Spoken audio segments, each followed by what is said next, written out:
चलिए कोई नहीं, लाइट कटी हुई है फिर भी हो जाएगा काम। रेफरेंडम और प्लेबिसाइड लिखिए।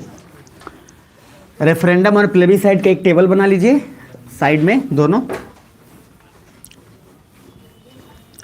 और बाकी थोड़ा सा पहले छोड़ूंगा तो नहीं, लेकिन ज़्यादा पढ़ा के छोड़ूंगा, ठीक है?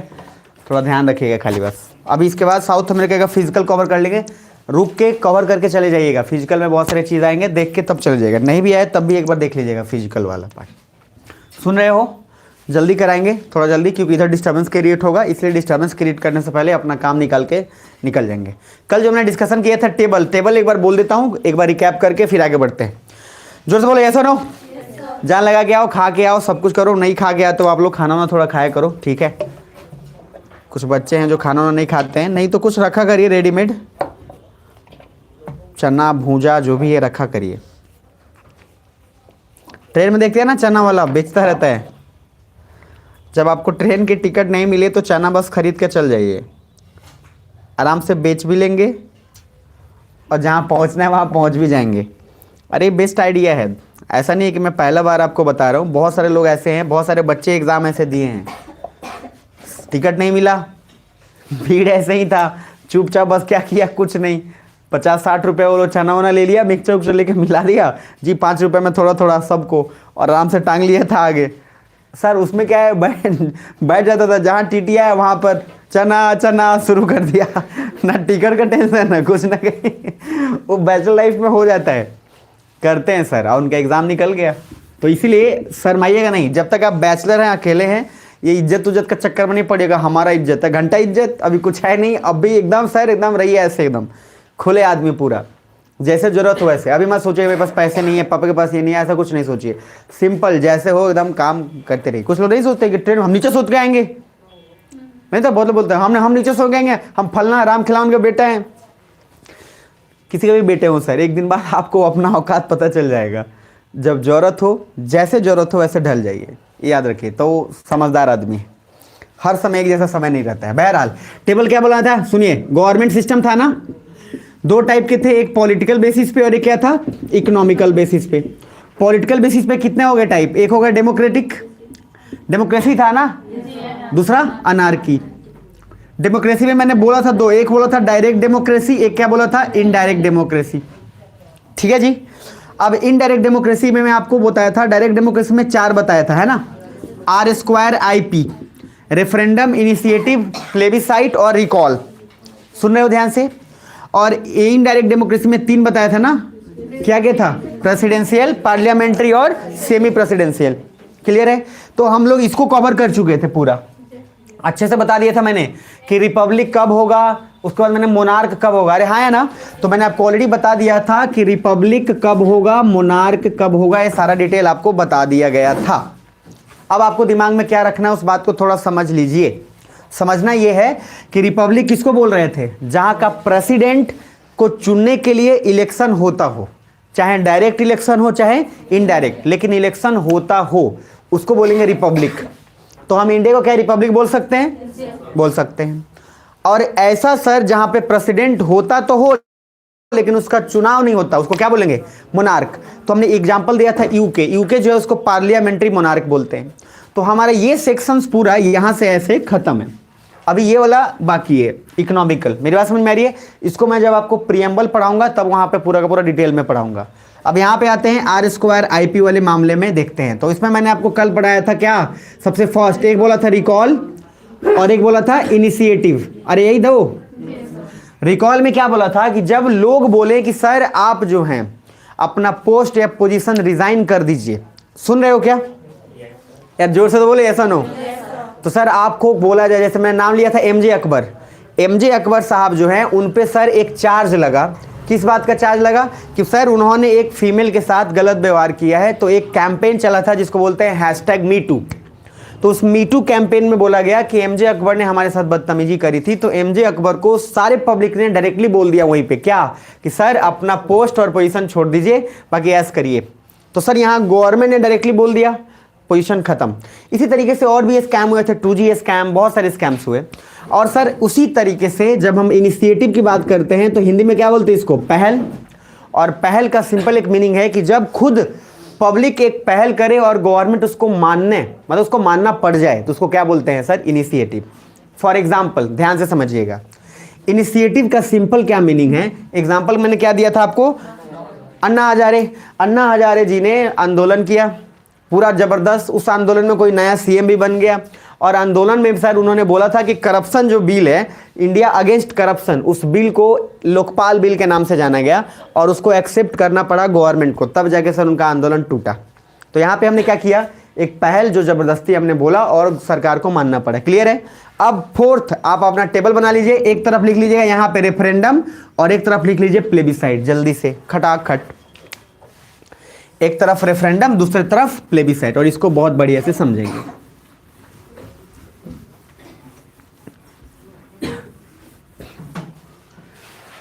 तो एक तरफ रेफरेंडम लिखिएगा और एक तरफ प्लेबिसाइड लिखिएगा। दोनों का हिंदी मीनिंग लगभग सेम ही है, जनमत संग्रह, लेकिन क्या फर्क है वो देख लेंगे। सुन रहे हो? कल मोस्ट प्रोबेबली क्लास में ऑफ रख सकता हूं, अभी रख सकता हूं बोला हूं, कोई मान मत लेना जैसे कि हाँ कारण है, वो मेरा पर्सनल बहुत रीज़न है। मैं टायर्ड थोड़ा सा फील कर रहा हूँ। टायर्ड मतलब कि उस टाइप का टायर्ड नहीं, थोड़ा सा अलग टाइप का, गाड़ी वाला टायर पिटाई गए क्या है? टायर है कि टायर्ड है? पहले सुनो बताओ। तो फिर गाड़ी का टायर क्या होता है? आप बोले ना प्रोनाउंसिएशन। ठीक है, अब ध्यान से समझो, पिटाई शुरू हो जाएगी उसके बाद। अब नॉर्मली मान लीजिए कि जब मैं बोलूं तो अभी मैंने कंफर्म नहीं बोला है, हो सकता है मैं ऑफ रख दूं, ठीक है, बाकी आप देख लेना। अब उसके आगे आइए नेक्स्ट। तो रेफरेंडम में मैंने हिंदी में क्या बोला आपको? एक बोला जनमत संग्रह और इसका भी मीनिंग क्या बोला? जनमत संग्रह, लेकिन फर्क अभी समझिए। मैंने पाकिस्तान आयर जब पढ़ाया था तो कितने लोग पढ़े थे? पाकिस्तान वाला पढ़े थे। तो पाकिस्तान वाले पढ़े थे तो मैंने आपको बोला था कि दो ग्रुप वहां बना था, याद है? एक बोला था UNCIP आया था और एक UN मोजीप आया था। किसी को इसको याद है? हाथ खड़े करो, फुल फॉर्म पूछूंगा अभी, ठीक है? कौन बता देगा फुल फॉर्म इन दोनों का? हाथ खड़े करिए जिनको पता है। जिनको पता है, मैंने अभी मतलब जिनको पता है वो पहले हाथ खड़े करो, क्योंकि पढ़ाया तो सबको हूँ। सबसे पीछे, और लिखवाने के पीछे कारण ध्यान रखिएगा, ऑलरेडी ध्यान लिखने से आपको बहुत बेनिफिट हो जाएगा, ठीक है, क्लास में। नहीं तो आज का अगर जो सोचेंगे कि नहीं सर बाद में लिख लेंगे तो लिखाते रह जाएगा। जिनको पता है हाथ खड़े करो, नहीं तो डंडे चलेंगे। हाँ, आपकी भी पिटाई होगी क्योंकि आज बहुत आप बोले हो। बहुत जल्दी बताना कौन किसको पता है, पहले वो बताओ, हाथ खड़े करो। मुझे बता दे, सेकंड हूं। अच्छा मौजी बता दोगे सी पे, चलो मौजी बताओ। United nation military operation group for Indian Pakistan. तो फिर UNCIP में क्या रखा है? रुक जा UNCIP E for the United nation stability operation. चलो कोई बात नहीं, इतना तो पता ही है कि इंडिया पाकिस्तान है ना, ये यूनाइटेड नेशन हो गया। सारा मामला ये है बॉस, समझ रहे हैं? सी का जो मामला है बहुत बड़ा मामला है। ये तो आप सही बताओ, कोई दिक्कत नहीं। इसका फुल फॉर्म है United nation military observer group for India and Pakistan. इसका है United nation conventions for India and Pakistan, और ये अलग अलग तरीके से रोल प्ले करता है। तो उसमें हुआ क्या था, मैंने क्या बोला था, इन दोनों को क्यों बुलाया गया था? इसलिए बुलाया गया था कि ये लोग सर रहें और वहां पे लोगों से पूछें कि बेटा तुमको पाकिस्तान में रहना है कि तुमको इंडिया में रहना है। अरे सुन रहे हो? ये दोनों ग्रुप इंडिया का था कि कहीं और का था? कहां का था? ये कहीं और का था। यूएसए ने भेजा था, यूएसए से हमने बोला था कि बेटा आप सामने रहो। अरे सुन रहे हो? तो अभी नहीं समझो फिर भी देखो इधर। तो यहाँ पे आपको एक मैं PDF अभी भेजूंगा, एक पेज भेजूंगा, सिर्फ PDF नहीं, एक पेज का होगा फोटो, उस फोटो पे थोड़ा ध्यान देना है। रेफरेंडम का मीनिंग होता है, सुनो इधर, जब कोई भी पब्लिक कोई भी डिमांड करता हो किसी चीज के लिए लेकर, और उसके वजह से कोई गवर्नमेंट फिर से पब्लिक से पूछती है कि क्या हमें ये करना चाहिए या नहीं करना चाहिए, तो सर हम उसको बोलते हैं रेफरेंडम। कौन पूछेगा? गवर्नमेंट। ये किसी भी मुद्दे पे पूछ सकती है। जैसे एग्जांपल एक बता रहा हूं, सुन लो। आपको मैंने यूके पढ़ाया था, यूके। यूके में टोटल कितने स्टेट थे? कितने? 4। एक मजेदार बात बताता हूं आपको सर, यूके वाले ना कुछ अलग है। हम लोग देश को क्या बोलते हैं? कंट्री। यूके वाला कहता है नहीं हम कुछ अलग करेंगे, बाबा रणछोड़ दास। कंट्री को बोलता है नेशन, ठीक है। हम लोग स्टेट को क्या बोलते हैं? राज्य। ये स्टेट को बोलता है कंट्री। मजाक नहीं कर रहा हूं, सही बता रहा हूं आपको। जैसे मैं बोला कि सर यूके में अगर जो राज्य है, जो स्टेट है, उसको स्टेट नहीं बोलता, क्या बोलेगा? कंट्री। और जो कंट्री है उसको क्या बोलेगा? नेशन। सर कहता है क्या, जितना किसी का राज होगा उससे ज्यादा हमारा इकोनॉमिक देश का होता है। सर टसन में एटीट्यूड, आप समझ रहे? एटीट्यूड कि मतलब जो राज्य होता है, उस राज्य, जिस किसी का राज्य होता है उससे तो मतलब कई गुना ज्यादा हमारा जो छोटा एक एरिया है वो ज्यादा डेवलप्ड है, इसलिए उसको कंट्री बोलता है। सुन के लगा? थोड़ा लगा तो लगा। तो इसलिए याद रखिएगा, यूके में जब भी कभी अगर नेशन की बात की गई है तो कंट्री से रिलेटेड है, और राज्य की बात की जाएगी तो क्या बोला जाएगा? कंट्री। मतलब कि कंट्री को नेशन कहा जाएगा और राज्य को क्या कहा जाएगा? कंट्री। ये अलग लाए हैं। अब हुआ क्या, इसमें मैंने आपको पढ़ाया था स्कॉटलैंड, याद है? यूके में 4 ऐसे स्टेट्स, 4 ऐसे कंट्री हैं। कौन कौन से? बोलना जरा। स्कॉटलैंड, फिर क्या? इंग्लैंड, उसके बाद वेल्स और नॉर्दर्न आयरलैंड। ये 4 हो गए, है ना? स्कॉटलैंड कह रहा है हमको तुम्हारे साथ नहीं रहना है। किसके साथ? यूके के साथ। हम तुमसे अलग, डिवोर्स चाहते हैं। यूके बोला ले लो, क्या दिक्कत है? मेरी बात समझ में आ रही है? लेकिन सर प्रॉब्लम देखो क्या है, स्कॉटलैंड सर देखो यूके का पार्ट है, लेकिन फिर भी स्कॉटलैंड किसी देश से अलग तरीके से मिलता है। जैसे इंडिया में, आप मुझे एक बात बताओ, इंडिया में अगर सर बिहार चाहे तो क्या बिहार चाहता है रिलेशन बनाना अगर अफ्रीका से, तो बना सकता है क्या? किसको तो लगता है बना सकता है? हाथ खड़े करो। बिहार कभी भी नहीं बनेगा सर। कौन बनेगा? सेंटर। सिर्फ केंद्र को यह पावर है कि केंद्र किसी भी दूसरे कंट्री से क्या होगा? जुड़ेगी। अब नीतीश कुमार बोले कि नहीं नहीं हम अकेले, हम डायरेक्ट बात करेंगे अफ्रीका कंट्री से, तो उसके लिए सर कुछ जरूरी पड़ेगा। आप समझ रहे? ऐसे नहीं मिल सकते आप। इंडिया में इसीलिए एक रूल है, ऑलवेज सी ग्रेटर देन। अभी मैं आगे पढ़ाऊंगा 4 गोल्डन रूल्स ऑफ पॉलिटी, तो उसमें बताऊंगा कि centre greater than states. Bharat में इसलिए एकल नागरिकता है, मैंने बोला था ना, सिंगल सिटीजनशिप। इंडिया में हम लोग सिर्फ पहले नागरिकता क्या रखते हैं? भारतीय का। बिहारी उसके बाद जो है वो अलग है सर, बाद में चलेगा। लेकिन यहां देखो, इंडिया में क्या किसी राज्य को ऐसा परमिशन है कि किसी दूसरे देश से मिल सकता है? नो। लेकिन सर स्कॉटलैंड यूके के अंदर होते हुए भी दूसरे देश से अपना अलग बिजनेस करता है।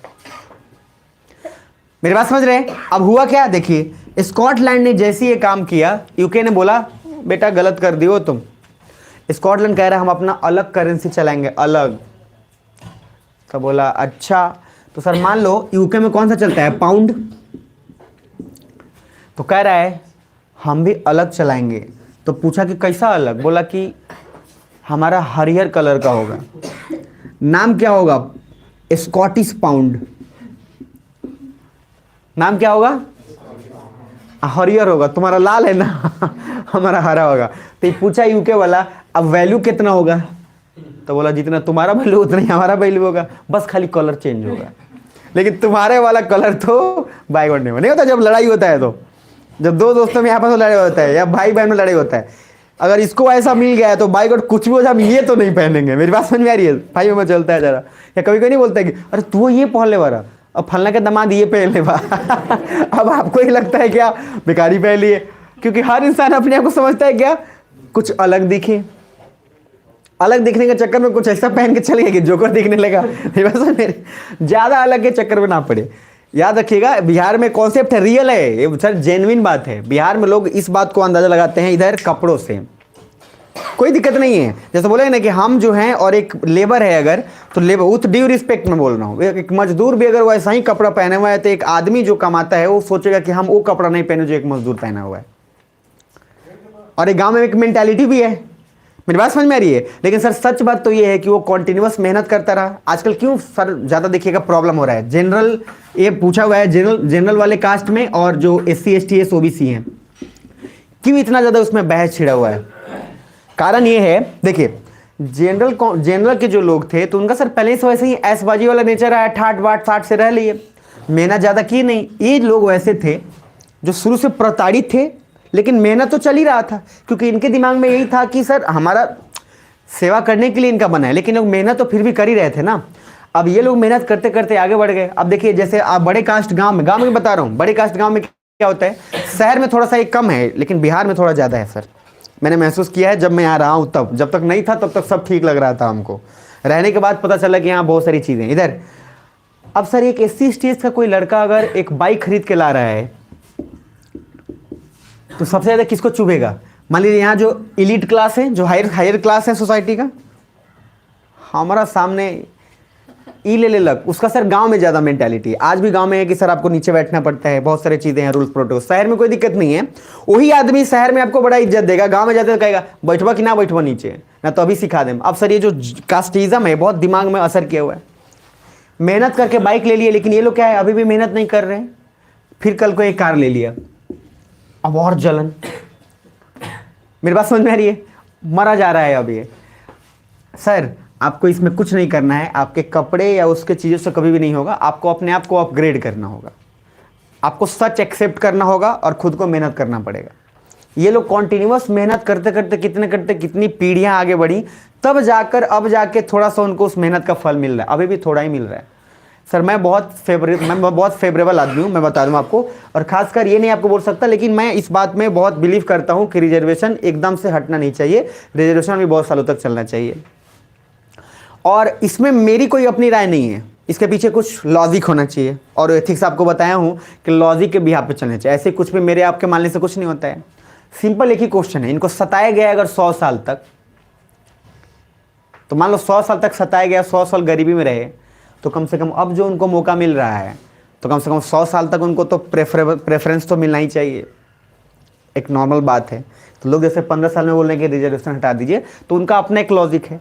बहरहाल आप याद रखिएगा कि कभी भी जब रेफरेंडम होने के बाद मैंने बोला ये पाउंड और स्कॉटिश पाउंड का जिक्र किया गया, आप देखो यहाँ पे यूके के होते हुए भी सर अलग अलग अपने उसके अंदर के स्टेट्स के अलग अलग से मिल रहे हैं। इंडिया में पॉसिबल है क्या? नहीं सर। ये लोगों से भी पूछ दिया, स्कॉटलैंड वाला कह रहा है कि क्या तुम यूके के साथ रहना चाहते हो? इधर लोग बोला हाँ, कितना परसेंट? 40%। ना कितना परसेंट? नहीं ऐसा थोड़ी है पूरा डिट्टो होता है कोई ऑप्शन। अरे कुछ भी तो ऑप्शन होता है, कुछ लोग हाँ, कुछ लोग पार्टिसिपेट नहीं किए, और जितना होते हैं उसमें से कुछ लोग सर नहीं होता नोटा। अरे नोटा जानते हैं आप लोग? कितने लोग जानते हैं नोटा? हाथ खड़े करिए। लोटा नहीं बोला हूं भाई नोटा बोला हूं मैं, ये तो अलग।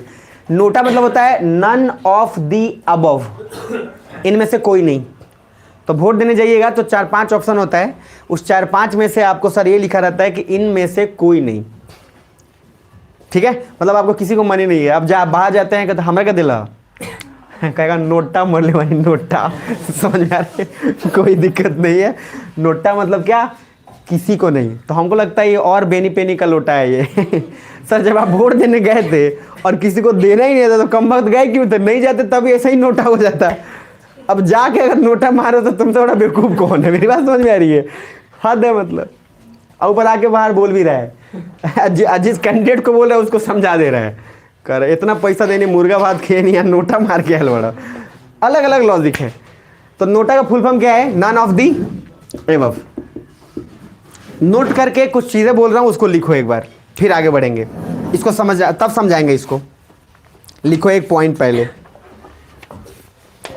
कल मैंने आपको कुछ नोट्स लिखवाने से पहले छोड़ दिया था, याद है? 4 नोट मैंने बोला था कि छोड़ दो, 2 सेंटेंस के लिए और आगे से लिखो। अरे कल बोला था मैंने, हाँ। तो 2 छोड़े थे ना, वहाँ पे पहले कुछ पॉइंट्स लिख लो, फिर रेफरेंडम और प्लेबिसाइट को बता देंगे एक ही साथ, क्योंकि उसको लिखवाना अब जरूरी हो गया है। लिखिए पहला,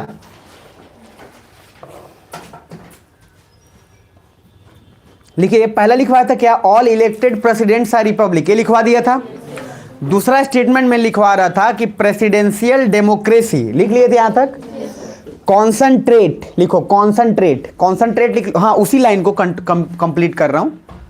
जो कल छुड़ाया था वहां पे लिखना है, समझ पा रहे हो मेरी बात? कल मैंने आपको छुड़ाया था ना, वहां पे लिखना है। तो लिखिए प्रेसिडेंशियल डेमोक्रेसी कॉन्सेंट्रेट, कॉन्सेंट्रेट मतलब क्या होता है? एक जगह फोकस, एकाग्रचित। नहीं बोलते कि तुम्हारा कंसंट्रेशन एकदम लूल हो गया है, पीके मूवी में बोलता है। आगे आइए next, concentrate power with president.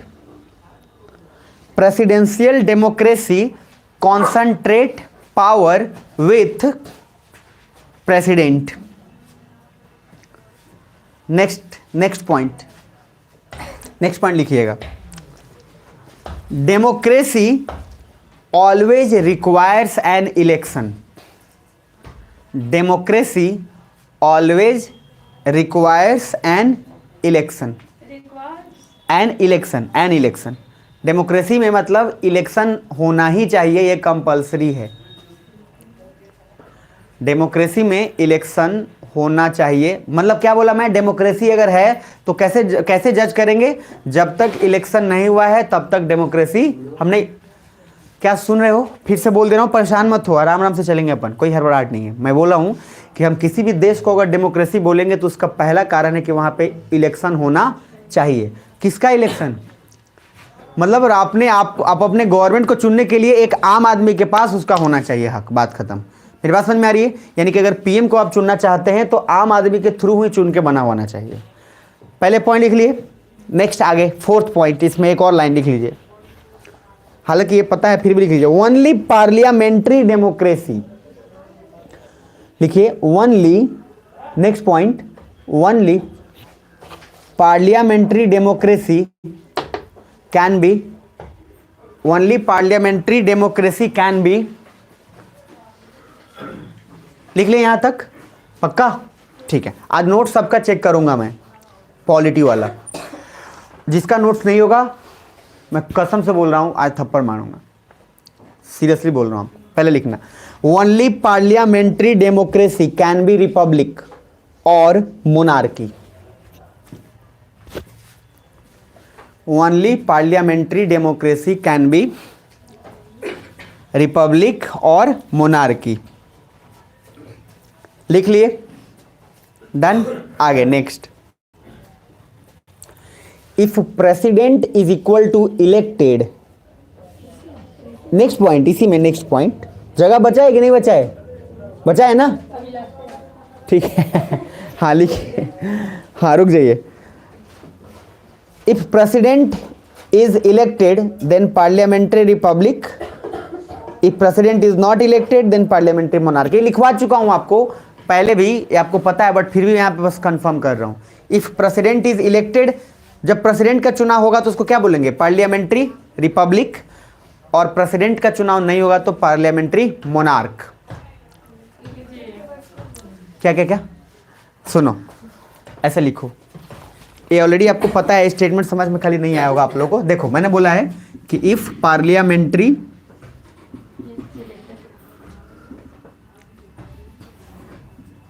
Sorry president लिखवाया था ना, हाँ ठीक है। If president is equal to elected, ऐसे लिखना है, देखो प्रेसिडेंट लिख के और आराम से इज इक्वल टू इलेक्टेड, तो president is equal to elected, then इसको क्या बोलेंगे? मतलब प्रेसिडेंट जब उसका चुनाव होता हो तो क्या बोलेंगे उसको? Parliamentary Republic. ये तो ऑलरेडी मैं लिखवा ही दिया था आपको, रिपब्लिक जब लिखवा रहा था तब, सिंपल सी बात है। और दूसरा, if president is equal to not elected, not elected, जब प्रेसिडेंट का चुनाव नहीं होता तो उसको क्या बोलेंगे? देन इट इज कॉल्ड, क्या बोलेंगे उसको? मोनार्क बोलेंगे। ये तो ऑलरेडी बता दिया था आपको, यहां जानबूझ के एक बार और लिखवा दिया हूं क्योंकि ये दिमाग से निकले नहीं बस। चलो आगे, उस पूरे स्टेटमेंट को पढ़ो तो जरा।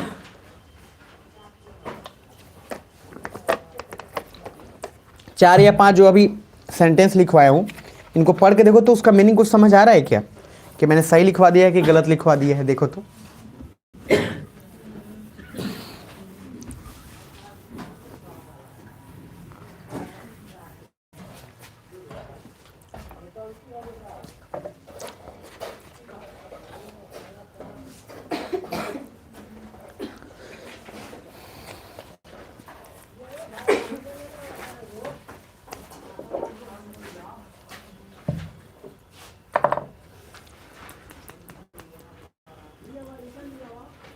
चारों स्टेटमेंट सही है क्या? पक्का? तो उसमें एक लिखा हो प्रेसिडेंट कॉन्सेंट्रेट वाला, देखे हो क्या लिखा हुआ है? पूरा स्टेटमेंट पढ़िए तो। हाँ अनिस पढ़िए तो। Presidential democracy concentrate power with president. तो presidential democracy concentrate power with precedence. तो सिंपल का मीनिंग बोला था कि जहां पे भी प्रेसिडेंशियल डेमोक्रेसी होगा उसका मीनिंग क्या है कि राष्ट्रपति अगर है तो राष्ट्र क्या बोला था? अमेरिका बोला था ना कि head of state is equal to head of government, और वहां राष्ट्रपति जो चाहेगा वो चुन लेगा मजे से। अब सर सवाल उठता है कि हम अगर आते हैं इधर, ध्यान से समझना, रेफरेंडम क्या है और प्लेबिसाइट क्या है, इन दोनों के बीच का फर्क प्लीज ये देख लो, जल्दी बता देंगे थोड़ा, ठीक है? मुझे थोड़ा डिस्टर्बेंस इधर से हो रहा है पर्सनली, मैं बड़ा शांत मतलब पढ़ाने में शांति बहुत मुझे चाहिए, इसलिए रोड पे ना जो होता है ना पी पो होता रहता है तो बहुत इरिटेशन होता है।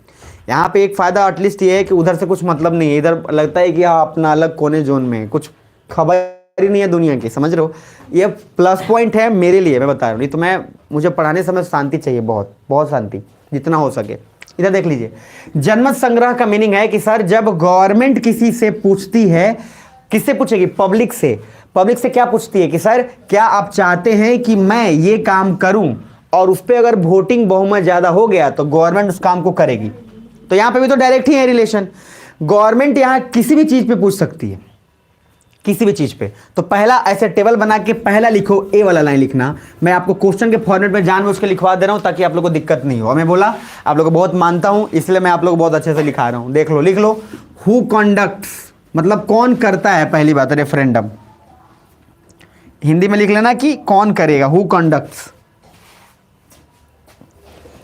आंसर लिखो, गवर्नमेंट कंडक्ट्स रेफरेंडम। मतलब रेफरेंडम कौन करेगा? गवर्नमेंट। पहले लिख लिया हु कंडक्ट्स, आंसर में क्या लिखोगे? Government conducts referendum. क्लियर है यहां तक? इसमें फिर लिखो हु कंडक्ट्स, जल्दी लिखो प्लेबिसाइट में, क्योंकि ये लिख लोगे तो थोड़ा इजी रहेगा। लिख लिए? उसमें लिखो government conducts but government sorry government approved लिखो, कंडक्ट को काट के government approved, government approved, approved का spelling APPROVED, approved, but it is conducted by a third party, but it is conducted by a third party like UN, like UN मतलब United Nations. आज पता नहीं मुझे ऐसा क्यों लग रहा है कि सबका दिमाग कहीं और है, कल बारात उरात है क्या? मतलब पढ़ने का मन है ना, पढ़ा लूँ ना, ठीक है? नहीं मन होगा तो बोल देना, छोड़ देंगे, कोई दिक्कत नहीं है, कल पढ़ लेंगे, क्या दिक्कत है? और वैसा कुछ मन होगा तो पहले फिर बोल दे रहा हूं, लास्ट में रिपीट कर रहा हूं, सुन लो क्या बोला हूं। गवर्नमेंट अप्रूव तो करेगी, लेकिन प्लेबिसाइट कौन करेगा? कोई एक थर्ड पार्टी, और वो थर्ड पार्टी कोई भी हो सकता है। हम यूएन इसलिए लिखवाए क्योंकि इंडिया के कॉन्टेक्स्ट में यूएन ज्यादा जरूरी है, क्योंकि यूएन ने कौन सा ग्रुप बनाया था? यूएन मौजीब और यूएन CIP। अरे सुन रहे हो? तो सर क्या मुझे बताना, इधर ध्यान से समझना, ये पहले लिख लिए, एक और पॉइंट लिख लो इसमें। पहला हु कंडक्ट्स, आंसर लिख लिए, पहला लिखना, फिर आप लिखना दूसरा पॉइंट, दूसरा पॉइंट। अरे वैसे ही टेबल बना के करो ना, आप लोगों को कितना बोलना पड़ रहा है जी, बच्चे आप लोग हैं क्या? समझिए एक बार में, सुना करिए, चीज़ों को लिखा करिए। तो 9th 10th वाला बच्चा हो गया जी, इधर करें उधर करें, अरे समझिए कैसे लिखना है, आप बड़े हैं, मैच्योर हो रहे हैं आप लोग। सेकंड पॉइंट में लिखे हुए on any issue, on any issue,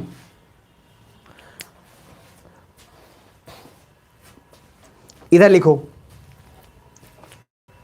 इसी के सामने लिखना ओनली ऑन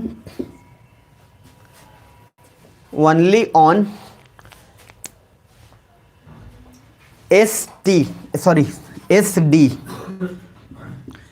क्या है? Self determined, self डिटरमीन, self DETR लिख के MINED। इतना कमजोर मत बनिए लाइफ में आप लोग कि कुछ सीखे ही नहीं सर, सारा चीज परोस के मिल जाए, हिंदी में मिल जाए, इंग्लिश में। इतना कमजोर मत बनाइए अपने आप को। IAS जाएंगे, आप सोचो ना कितना बेवकूफ़ वाला हरकत है, मतलब लोगों को पता नहीं चलता है। तुम्हें नॉर्मल करना है किसी भी एग्जाम में, किसी भी जब आप जाते हो। देखो आप यहाँ से सिर्फ गए इंग्लिश सीख के, मान लो इंग्लिश सीख के गए, आप बन गए IFS ऑफिसर। सर आपको फ्रेंच लैंग्वेज भी सीखना पड़ेगा, जिस लैंग्वेज जिस देश में जाएंगे वहाँ का पूरा भाषा कल्चर आपको पढ़ना पड़ेगा। आप जहाँ पे भेजा जाएगा आपको, आप सर बिहार के लोगों को ज़्यादातर तमिलनाडु में भेज दिया गया। सर कन्नड़ आता है क्या? नहीं आता है, कुछ नहीं आता, ना तमिल आता है ना कन्नड़ आता, आपको कुछ नहीं आता, लेकिन फिर भी आप वहाँ रह के सीखोगे कि नहीं सीखोगे? तो बेवकूफ़ वाला हरकत क्यों कि नहीं सर हम यही करेंगे वही करेंगे। आपको पूरे प्रोसेस में चेंज होना पड़ेगा, ढलना पड़ेगा। आप असम में पोस्ट होंगे, आप मिजोरम में चले जाएंगे, आपको तमिल मिजोरम के वाला अरुणाचल में जाएंगे, क्या करेंगे? आपको सर आपको वहाँ का सीखना पड़ेगा। सीखते हैं लोग। आज यहाँ के DM है वो महाराष्ट्र के हैं, जो अभी के DM है मोतिहारी के, वो महाराष्ट्र के हैं। रह रहे हैं कि नहीं रह रहे? तो कहने का लॉजिक क्या है सर? अपना बॉडी को, अपने माइंड को इतना नहीं है, तब आप कहीं और जाइए और कहीं और एक ही है सर, मजदूरी करिए। क्योंकि मजदूर को बस क्या चाहिए? विथ रिव्यू से बोल रहा, मजदूर को एक ही चीज चाहिए, जो काम करे 300 रुपये दीजिए, बात खत्म। तो कोई दिमागी नहीं, उसको कुछ सीखना ही नहीं है, बस ईटा उठाना है, काम करना है। इसीलिए आज भी बिहार में क्यों ज्यादा मजदूर हैं? यही कारण है, मेंटालिटी। उनको खुद से दिमाग नहीं लगाना है, उनको बस एक ही चाहिए, हाँ सर काम कर लेंगे, पैसा खाली हमको दे दीजिएगा। ये गरीब का मेंटालिटी है सर, पुअर पीपल मेंटालिटी है। अमीर क्या होता है? ऑलवेज रेडी टू लर्न, सीखने के लिए कि नहीं सर ये काम नहीं करेंगे, सिखा दीजिए, हम खुद से कर लेते हैं। इसलिए बिहार आज भी सर, जब भी बिहार बोलते हैं आप गांव बाहर क्या है? मजदूर। बिहारी का मतलब मजदूर मान लिया गया है, हमने ठेका दे दिया है। आप देखिए बिहार के जहां भी जाएंगे वहां पे क्या है? फरीदाबाद में देखिए हर कंपनी में बिहारी मिल जाएगा आपको। क्या मिलेगा? मजदूर ज्यादा मिल जाएगा। 100 में 80 मजदूर है तो मजदूरी बोलेगा ना। क्यों? क्योंकि सर उनको एक ही, हमको कुछ नहीं दिमाग उमाग लगाना है, हमको सर कुछ नहीं सीखना है, आप हमको बस पैसा दे दीजिए, हम सर ईटा उठा के रख देंगे पूरा 10 घंटा तक। उसको बोलिए थोड़ा ऑफिस में चल खाली लिख दे, नहीं लिखेगा, लेकिन ईटा उठा देगा पूरा कड़कती धूप में। इसलिए लॉजिकली सर दिमाग और पर्सनालिटी को नैरो मत बनाइए, सीखने के लिए उत्साहित रहिए, नए नए चीज़ सीखने के लिए हमेशा रेडी करिए। और नया नया चीज़ सीखिएगा तो पहले दिक्कत होबे करेगा। साइकिल चलाना जब आप सीखते हैं शुरुआत में 10 बार गिरते हैं, पैर छिलता है, सब कुछ करते हैं, लेकिन आप छोड़ते हैं क्या? नहीं छोड़ते हैं। और लास्ट तक इतने एक्सपर्ट हो जाते हैं साइकिल में कि आप उसके बाद कॉम्पिटिटिव चैलेंज लगाने लगते हैं, हमारा सब तेज चलाएगा का, चला कर दिखा दो। तो सर कहने का लॉजिक ये है कि आप ओपन रहिए, क्योंकि जिस सर्विसेज में, और ये ऐसा नहीं कि एक जगह में, आप एसआई का भी एग्जाम देके बनिएगा तो एसआई में भी जहाँ जहाँ जाएंगे अलग अलग जगह पे आपको अलग अलग तरीके से सीखना पड़ेगा। ऐसा गांव में भेजा सर जहाँ गांव का लोग ऐसा बोलता है, तस्मैम कसमरम तो हसमम जसमाते रस्मत जाएंगे उसमें। अब ऐसा बोला सर, आपको कुछ पता ही नहीं चल रहा है। आप ये गाँव का है यूपी में और बलिया में सर, कुछ ऐसे गाँव है जहाँ पे लैंग्वेज आज तक किसी को समझ में नहीं आया, आज तक नहीं, और सिर्फ वो कुछ कम्युनिटी ही समझती है। हो गया कांड आपका। तो आप क्या सर, आपको उनको जाने के लिए सीखना पड़ेगा, नहीं तो आपको कुछ भी बोल के चले जाएंगे, तो स्वयं को स्मरते समझ जाएंगे उसमें, मत मारेंगे उसमें। अब आप सोच लीजिएगा कि हो गया क्या सर, मन दूध बढ़ गया, आप समझ रहे?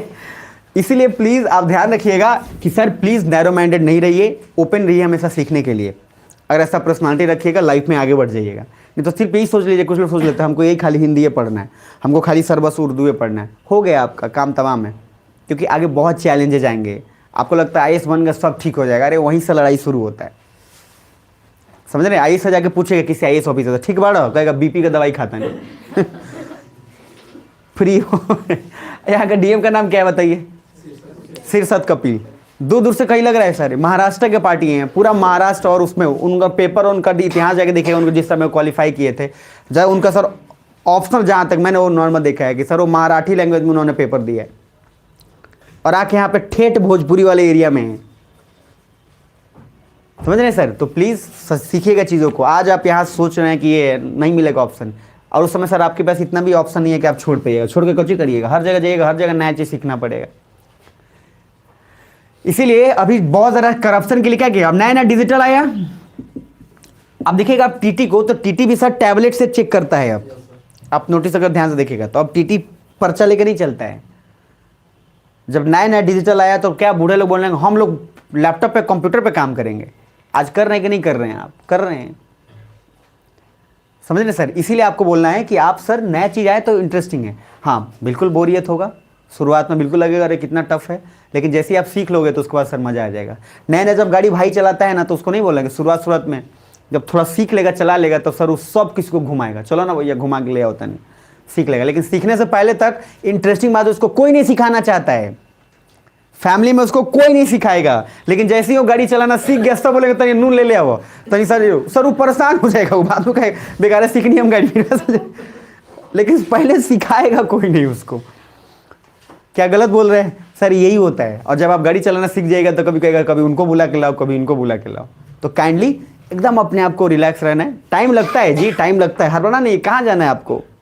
स्वर्ग का अगर बहुत ज़्यादा जल्दी है तो सर नहीं, आराम से। कहाँ जाना है ऐसे सोचना, जब हड़बड़ाहट हो जीवन में ऐसा सोचो करना क्या है भाई। एक ही तो गोल सोचे हैं IAS बनने का, क्यों हड़बड़ा रहे हैं यार? नवाजुद्दीन सिद्दीकी 12-13 साल IAS यूं नहीं बन जाते। 12-13 साल 14 साल लगाने के बाद कोई आदमी परफेक्ट होता है। मैं नहीं कह रहा 12-13 साल, सर आप आराम से सोचो ना, अभी आराम से 1 साल 2 साल आराम से देंगे सर, बहुत कुछ सीखेंगे, बहुत मज़े से नया नया चीज़ सीखने को मिलेगा। ऐसे रखिए एकदम मज़े से। नहीं सर 3 महीना में कलेक्टर बनना है तो दिक्कत है सर। मैं इसीलिए बोला कि इधर के लोगों को वही बोला ना, मैं सोचो सर उस जगह पे मेहनत कर रहा हूँ जहाँ अधिकतर का पॉपुलेशन का 99% का दिमाग में ये है कि सर हमको जनरली कॉम्पिटिशन तक करना है, 90-95%। फिर भी मैं यहाँ पे वो कर रहा हूँ, क्यों? क्योंकि जब तक माइंडसेट चेंज नहीं होगा तब तक कोई सोसाइटी चेंज नहीं हो सकता है। और वही बात बोला, जब आप चेंज करिएगा तो बहुत सारे सामनाओं करना पड़ेगा, आपको जवाब देना है, आपको लॉजिकली लड़ना है पड़ेगा, मेहनत करना पड़ेगा। वही तो चैलेंज है सर। ये तो हम भी सोच लेते हैं आराम से जॉब करेंगे पैसा मिल देगा, हो गया आराम से, आज चले जाएंगे सर, आज कोई दिक्कत नहीं है, 15 मिनट भी नहीं लगेगा, आराम से सर आराम गाड़ी पकड़े फ्लाइट पकड़ गए आराम से दुम, कोई दिक्कत नहीं है। लेकिन सर वही एहसास होता है कि वहाँ जाने के बाद वो पैसे से तब लगता है कि कुछ नहीं किए। तो अभी लगेगा कि बहुत मेहनत है। मैं इसलिए ऑनेस्टली बोल रहा हूँ कि अपने आप को एकदम रखिएगा रिलैक्स करके, आगे आपको भी बहुत अच्छी ज़िंदगी मिल जाएगी, कोई तकलीफ नहीं होगी, याद रखिएगा। अगर आप IAS नहीं भी बनते हैं तो सर आप बहुत अच्छा जीवन जी लेंगे, गारंटी है। लेकिन IAS का तैयारी करने के बाद जो इंसान आप होंगे ना, वो बवाल होगा, वो कमाल होगा, वो आपको खुद महसूस होगा कि जी रहे हैं। नहीं तो कमा के तो हर कोई जी लेता, कौन भूखे मरेगा, भगवान सबका भला कर देते हैं। बहरहाल सुनिएगा ध्यान से। अब सर सबसे पहला मैंने बोला है कि कौन कंडक्ट करेगा? गवर्नमेंट। इसमें क्या बोला हूँ प्लेबीसाइट में कि गवर्नमेंट तो सर कंडक्ट नहीं करेगी, यहाँ पे कोई थर्ड पार्टी होगा। इधर बताओ, आपके देश में कोई और आदमी आता है? पहले एक बार जोर से रिस्पॉन्स थोड़ा करना, यस नो करके, यस नो। मान लो अगर आपके देश में कोई थर्ड आदमी आए और आके बोलता है कि सर हमने एक सर्वे लिया है इधर, और सर्वे लिया है तो क्या अगर कोई आदमी कोई दूसरे देश का आपके देश में आएगा तो आपसे बिना परमिशन लिए आ जाएगा क्या? यार उसको तो परमिशन लेना पड़ेगा। दूसरी बात, अगर इसने सर्वे अगर दिया भी है तो गवर्नमेंट जब तक अप्रूव नहीं करेगी कि ये सही है गलत है, तब तक क्या पूरे देश में लागू होगा? क्या नहीं होगा। क्यों लागू कर देंगे भाई ऐसे? मतलब कोई आदमी आपके घर में आके बोल रहा है कि आपका RO का पानी खराब है, समझ लो बाहर का आदमी, क्यों खराब है? क्योंकि हम बोल रहे हैं। तो जब तक आपको ये लॉजिक और आपको जब तक ये खुद अप्रूव नहीं करोगे कि RO का पानी खराब है, तब तक क्यों मान लोगे आप किसी थर्ड पर्सन की बात? यस और नो? सर यहां पे भी गवर्नमेंट ने बुलाया था, मैंने क्या बोला, जम्मू कश्मीर के मुद्दे पे प्लेबिसाइट करने के लिए, और मैंने बोला था कौन कौन से ग्रुप आए थे, इवेंट CIP और इवेंट मौजीब, बुलाया इनको गया। लेकिन सर जब तक गवर्नमेंट ने अप्रूव नहीं करेगा तब तक इसको हम इसकी बात को मान लेंगे क्या? नहीं। अगर मान लो ये आके बोल देता सर इसने इतना भेदभाव किया है, जब तक जिस चीज पे ये लोग, मैंने आपको पढ़ाया भी था, जिस चीज पे ये लोग यहाँ पे प्लेबिसाइट कर रहे थे उसका जमीन सर इन्होंने दे दिया चाइना को, पाकिस्तान वाले ने, कुछ नहीं बोला इन दोनों में से। भाई ये कौन सा पंचायती है कि आप उस पंचायती कर रहे हैं, और जिस चीज के लिए पंचायती कर रहे हैं जो विवादित है जमीन, वही जमीन एक आदमी जो उसका है नहीं वो किसी दूसरे देश को दे देता है। और वहां पे सर इतना बड़ा कॉरिडोर भी बना दिया गया, CPEC, China Pakistan economic corridor, और सर एक लिंक जोड़ दिया जाता है, और यही CPEC अब फिर चाइना, जस्ट अभी कुछ दिन पहले की फिर बता रहा हूं, फैला के इसको अफगानिस्तान तक पहुंचा रहा है। मैप पे जरा महसूस करना, यानी कि चाइना पाकिस्तान से होते हुए पूरा अफगानिस्तान और आगे तक पूरा सेंट्रल एशिया कवर करने का प्लान है। जबकि सच बात है कि जिस जमीन पे ये सारा रास्ता बना है, वो सारा रास्ता विवादित है और उसमें पाकिस्तान का वो है ही नहीं, वो सारा इंडिया का है। तो इन्होंने कुछ भी नहीं बोला यार। मेरी बात समझ में आ रही है? लेकिन सर, इसलिए मैंने बोला गवर्नमेंट ने अप्रूव अभी तक किया नहीं। और मैंने आपको बोला था प्लेबिसाइट हुआ ही नहीं, क्योंकि सर पीओके मतलब क्या था? पाकिस्तान ऑक्युपाइंग कश्मीर। कश्मीर का ऐसा क्षेत्र जिसको पाकिस्तान ने कब्जा कर लिया, उसको क्या बोल रहे हैं? पीओके। इंडिया बोला कि जिस चीज पे आप करवाने जा रहे हैं क्या प्लेबिसाइट, सर उसको पहले पाकिस्तान को तो बोले कि एरिया छोड़े, तभी प्लेबिसाइट होगा ना, तभी लोगों से पूछेंगे ना भाई आप एरिया कैप्चर करके रखे हैं और दूसरे एरिया पे हम कैसे करेंगे। समझ पा रहे मेरी बात? तो इंडिया स्टैंड पे अड़ा रहा, पाकिस्तान हरामखोर जगह छोड़ा नहीं, प्लेबिसाइट हुआ ही नहीं। इसीलिए इस दुनिया का सबसे बड़ा विवादित प्लेबिसाइट एक ही है, जम्मू कश्मीर। इंडिया का नहीं सर, दुनिया में कोई सबसे बड़ा विवादित मुद्दा जो बहुत आगे तक और आज तक चल रहा है वो है जम्मू कश्मीर। और यही क्वेश्चन पूछा था which is the longest plebiscite in the world. तो सर प्लेबिसाइट हुआ भी नहीं और सबसे लंबा समय चला, क्योंकि 1947 1949 के बाद से सर याद करिए, जब तक ये कर रहे थे तब तक 1962 वाला भी लड़ाई हमसे हो गया। 1971-72 तक आते तक ये लोग थे, लास्ट में 1974-75 सारे लोग बोरिया बिस्तर सिमट के गए। इतना लंबा चला, उसके बावजूद भी कोई सॉल्यूशन नहीं निकला। तो प्लेबिसाइट का एक ही मीनिंग है, इधर जब कोई थर्ड पार्टी करवाती है, लोगों से पूछती है कि आपको इधर रहना है, आपको उधर रहना है, और गवर्नमेंट जब उसको अप्रूव कर दे तो प्लेबिसाइट। यहां सिर्फ गवर्नमेंट ही पूछ रही, कोई थर्ड पार्टी है क्या? नहीं है। तो जब सिर्फ गवर्नमेंट डायरेक्टली किसी भी मुद्दे पे पूछ ले कि आपको ये करना है नहीं करना है। अभी देखो एक न्यूज मैं आपको बता देता हूं, ब्रेक्जिट। ये ब्रेक्जिट क्या है? देखो, ब्रिटेन एग्जिट। ब्रेक्जिट का मीनिंग क्या है? Britain exit. गेट पे लिखा रहता है ना, एंट्री एग्जिट। एग्जिट मतलब क्या? अंदर बाहर। एग्जिट मतलब क्या हुआ? बाहर। ब्रिटेन एग्जिट कर गया, कहां से? यूरोपियन यूनियन से, यूरोपियन संघ से। यूरोपियन संघ यूरोप के मैक्सिमम कंट्रीज का है, सुनना ध्यान से, जिसमें से उन लोगों का ट्रेड, उन लोगों का डिसीजन सब कुछ साथ चलता है। इधर देखो, ब्रिटेन कह रहा है क्या हम जीवन भर भीख मांगते रहेंगे? दोनों में फर्क है, समझना। लोगों को बोलने का तरीका है। ब्रिटेन बोला क्या हम जीवन भर यूरोपियन यूनियन से भीख मांगते रहेंगे? जब ये आप स्टेटमेंट बोलेंगे तो लोग क्या बोलेंगे? हाँ। अधिकतर लोग तो नहीं बोलेंगे ना। सर देखो, जब भी कभी आप कभी भी कोई भी प्लेबिसाइट या आप रेफरेंडम कुछ भी करवाते हो, ध्यान से समझना, गवर्नमेंट पर निर्भर करती है कि वो चाहती क्या है। देखो मैं आपको बोल रहा हूं दो तरीके से। एक तरीका ऐसे है, मैं गवर्नमेंट हूं और मैं चाहता हूं कि ब्रिटेन जो है वो यूरोपियन यूनियन से निकल जाए, मैं चाहता हूं। मेरी बात सुन रहे हो? तो मैंने लोगों से क्या बोला, क्या हम जीवन भर भीख मांगते रहेंगे इन लोगों के सामने? तो लोग क्या बोलेंगे? हाँ कि ना? ना। तो सर 68% नहीं सर 70% लोगों ने बोला हट भीख मांगेंगे हम, मजाक बात है। सर निकल गया। अब दूसरा तरीका हो सकता है कि हम गवर्नमेंट ने ये सोचा, हम बोल रहे हैं हम लोगों ने ये सोचा है कि हम लोग का ये फायदा है, ये इतना नुकसान है, ये सब कुछ है, अब आप लोग ये तय करें कि हमको रहना है कि। दोनों में फर्क समझ रहे हो? एक में हमने उनको चॉइस दिया, हाँ और ना दोनों का। एक में हमने डायरेक्टली क्या कर दिया, एक ही ऑप्शन है, क्या बोलेगा? नो। सर जोश में आके वही बोलते होश गंवा देते लोग। इसने जोश में बोला क्या हम भीख मांगते रहेंगे, ये वो, खूब लोगों ने बोला हाँ मजाक बात है भीख मांगेंगे। सर दोबारा फिर हुआ रेफरेंडम, सर उसमें 90% लोगों ने कह दिया नहीं। हाँ गजब, मतलब एग्जिट मारो। सर ब्रिटेन एग्जिट कर गया, किससे? यूरोपियन यूनियन से। जानते हैं सर, जोश जोश में तो चला गया, खाने के लाले पड़ गए सर इनको, समझ क्योंकि सारा व्यापार, सारा ट्रेड, पूरा कंट्री वो सिर्फ यूरोपियन यूनियन से करता था, संघ से। और वो संघ फिर उन सबको क्या है आगे जाकर प्रमोट करता था। अरे सुनो ध्यान से, अब जो जोश में इन्होंने तो पूरा क्या कर दिया, ताने माने साज के साथ कर दिया। इतने हालत खराब सर, मात्र 15 दिनों में ब्रिटेन में फूड के शॉर्टेज हो गए, ना मॉल में कुछ है, कुछ भी नहीं। लेकिन सर इधर किसने पूछा? गवर्नमेंट ने पूछा कि किसी थर्ड पार्टी ने? ओ भैया, गवर्नमेंट ने किससे पूछा? लोगों से। तो गवर्नमेंट ने लोगों से पूछा तो ये रेफरेंडम हुआ कि प्लेबिसाइट हुआ? क्या हुआ? रेफरेंडम।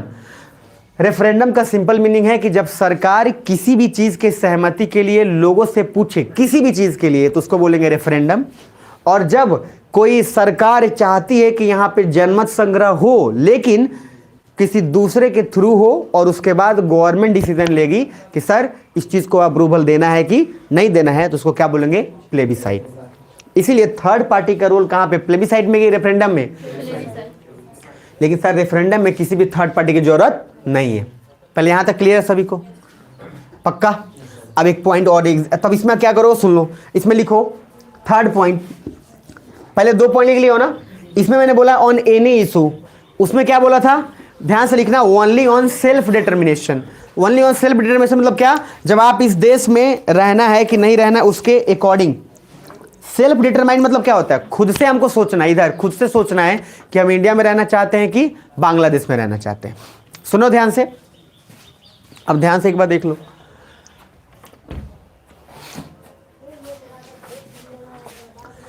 अब थोड़ा सा आइएगा और समझिएगा। तो मैंने बोला उधर से चमक रहा है क्या?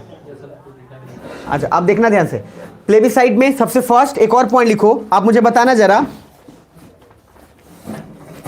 यहां पे अगर मान लो लोगों ने बोल दिया कि ठीक है 60% लोग सपोर्ट में है कि आपको ये काम करना चाहिए, मुझे बताना ध्यान से, इधर प्लीज समझ लेना जरूरी है। लोगों ने बोल दिया ठीक है आपको निकल जाना चाहिए, तो क्या गवर्नमेंट उस बात को मानेंगे कि नहीं मानेंगे? पहले ये बताओ। फिर से एक बार और बोल दे रहा हूं। गवर्नमेंट ने पूछा, जैसे ब्रिटेन ने पूछा कि क्या हम यूरोपियन यूनियन से निकल जाएं, लोगों ने बोला हाँ निकल जाइए। 90% लोगों ने बोल दिया, मान लो। तो क्या गवर्नमेंट इस बात को मानेंगे कि अब बोलेगी कि नहीं? सर रेफरेंडम में जो भी बात, जो भी सपोर्ट पीपल लोग करेंगे वो बाइंडिंग होगा, कंपलसरी होगा, गवर्नमेंट को मानना ही पड़ेगा। लेकिन फिर सोचो इधर, क्या यहां पे कंपलसरी होगा क्या? क्योंकि थर्ड पार्टी है, थर्ड पार्टी ने अपना डेटा दे दिया, बट अब तब तक नहीं मानेगी जब तक कि गवर्नमेंट उसको अप्रूवल नहीं देती। इसलिए यहां लिखिएगा सबसे पहले कंपलसरी, लिखिए कंपलसरी। कंपलसरी है कि आपको लोगों की बात माननी पड़ेगी। मतलब आप यहां पे क्या, रेफरेंडम में कंपलसरी है कि लोगों की बात गवर्नमेंट को मानना ही पड़ेगा। वहां पे आप ये नहीं बोल सकते कि अब 90% मिला है तो आप बोल दीजिएगा हमारा कंप्यूटर खराब था।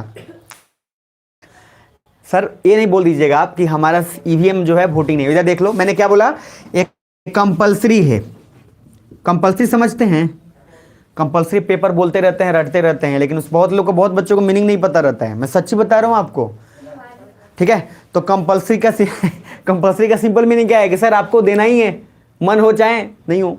तो कंपलसरी है मतलब कि अगर लोगों ने बोल दिया कि हाँ आप निकल जाइए। अब सोचिए सर कितना यूनिक बात हो जाता। आपने क्या किया? वोटिंग किया। एक बार ध्यान से समझिएगा, आपने एक बार वोट किया। वोट करने के बाद मान लीजिए कोई एक कैंडिडेट, उसमें से उसको आया 60 वोट, एक को आया 40 वोट। 40 वोट वाला कह रहा है ईवीएम गलत था, हमको 60 को था, उसको 40 को था। बोल सकता है? मेरी बात समझ में आ रही है? अरे समझ रहे? अच्छा जैसे ही दूसरा जगह ये जीत गया मान लीजिए, ठीक है, तो कौन ईवीएम एकदम सही था। तो जहां जीता वहां ईवीएम क्या है?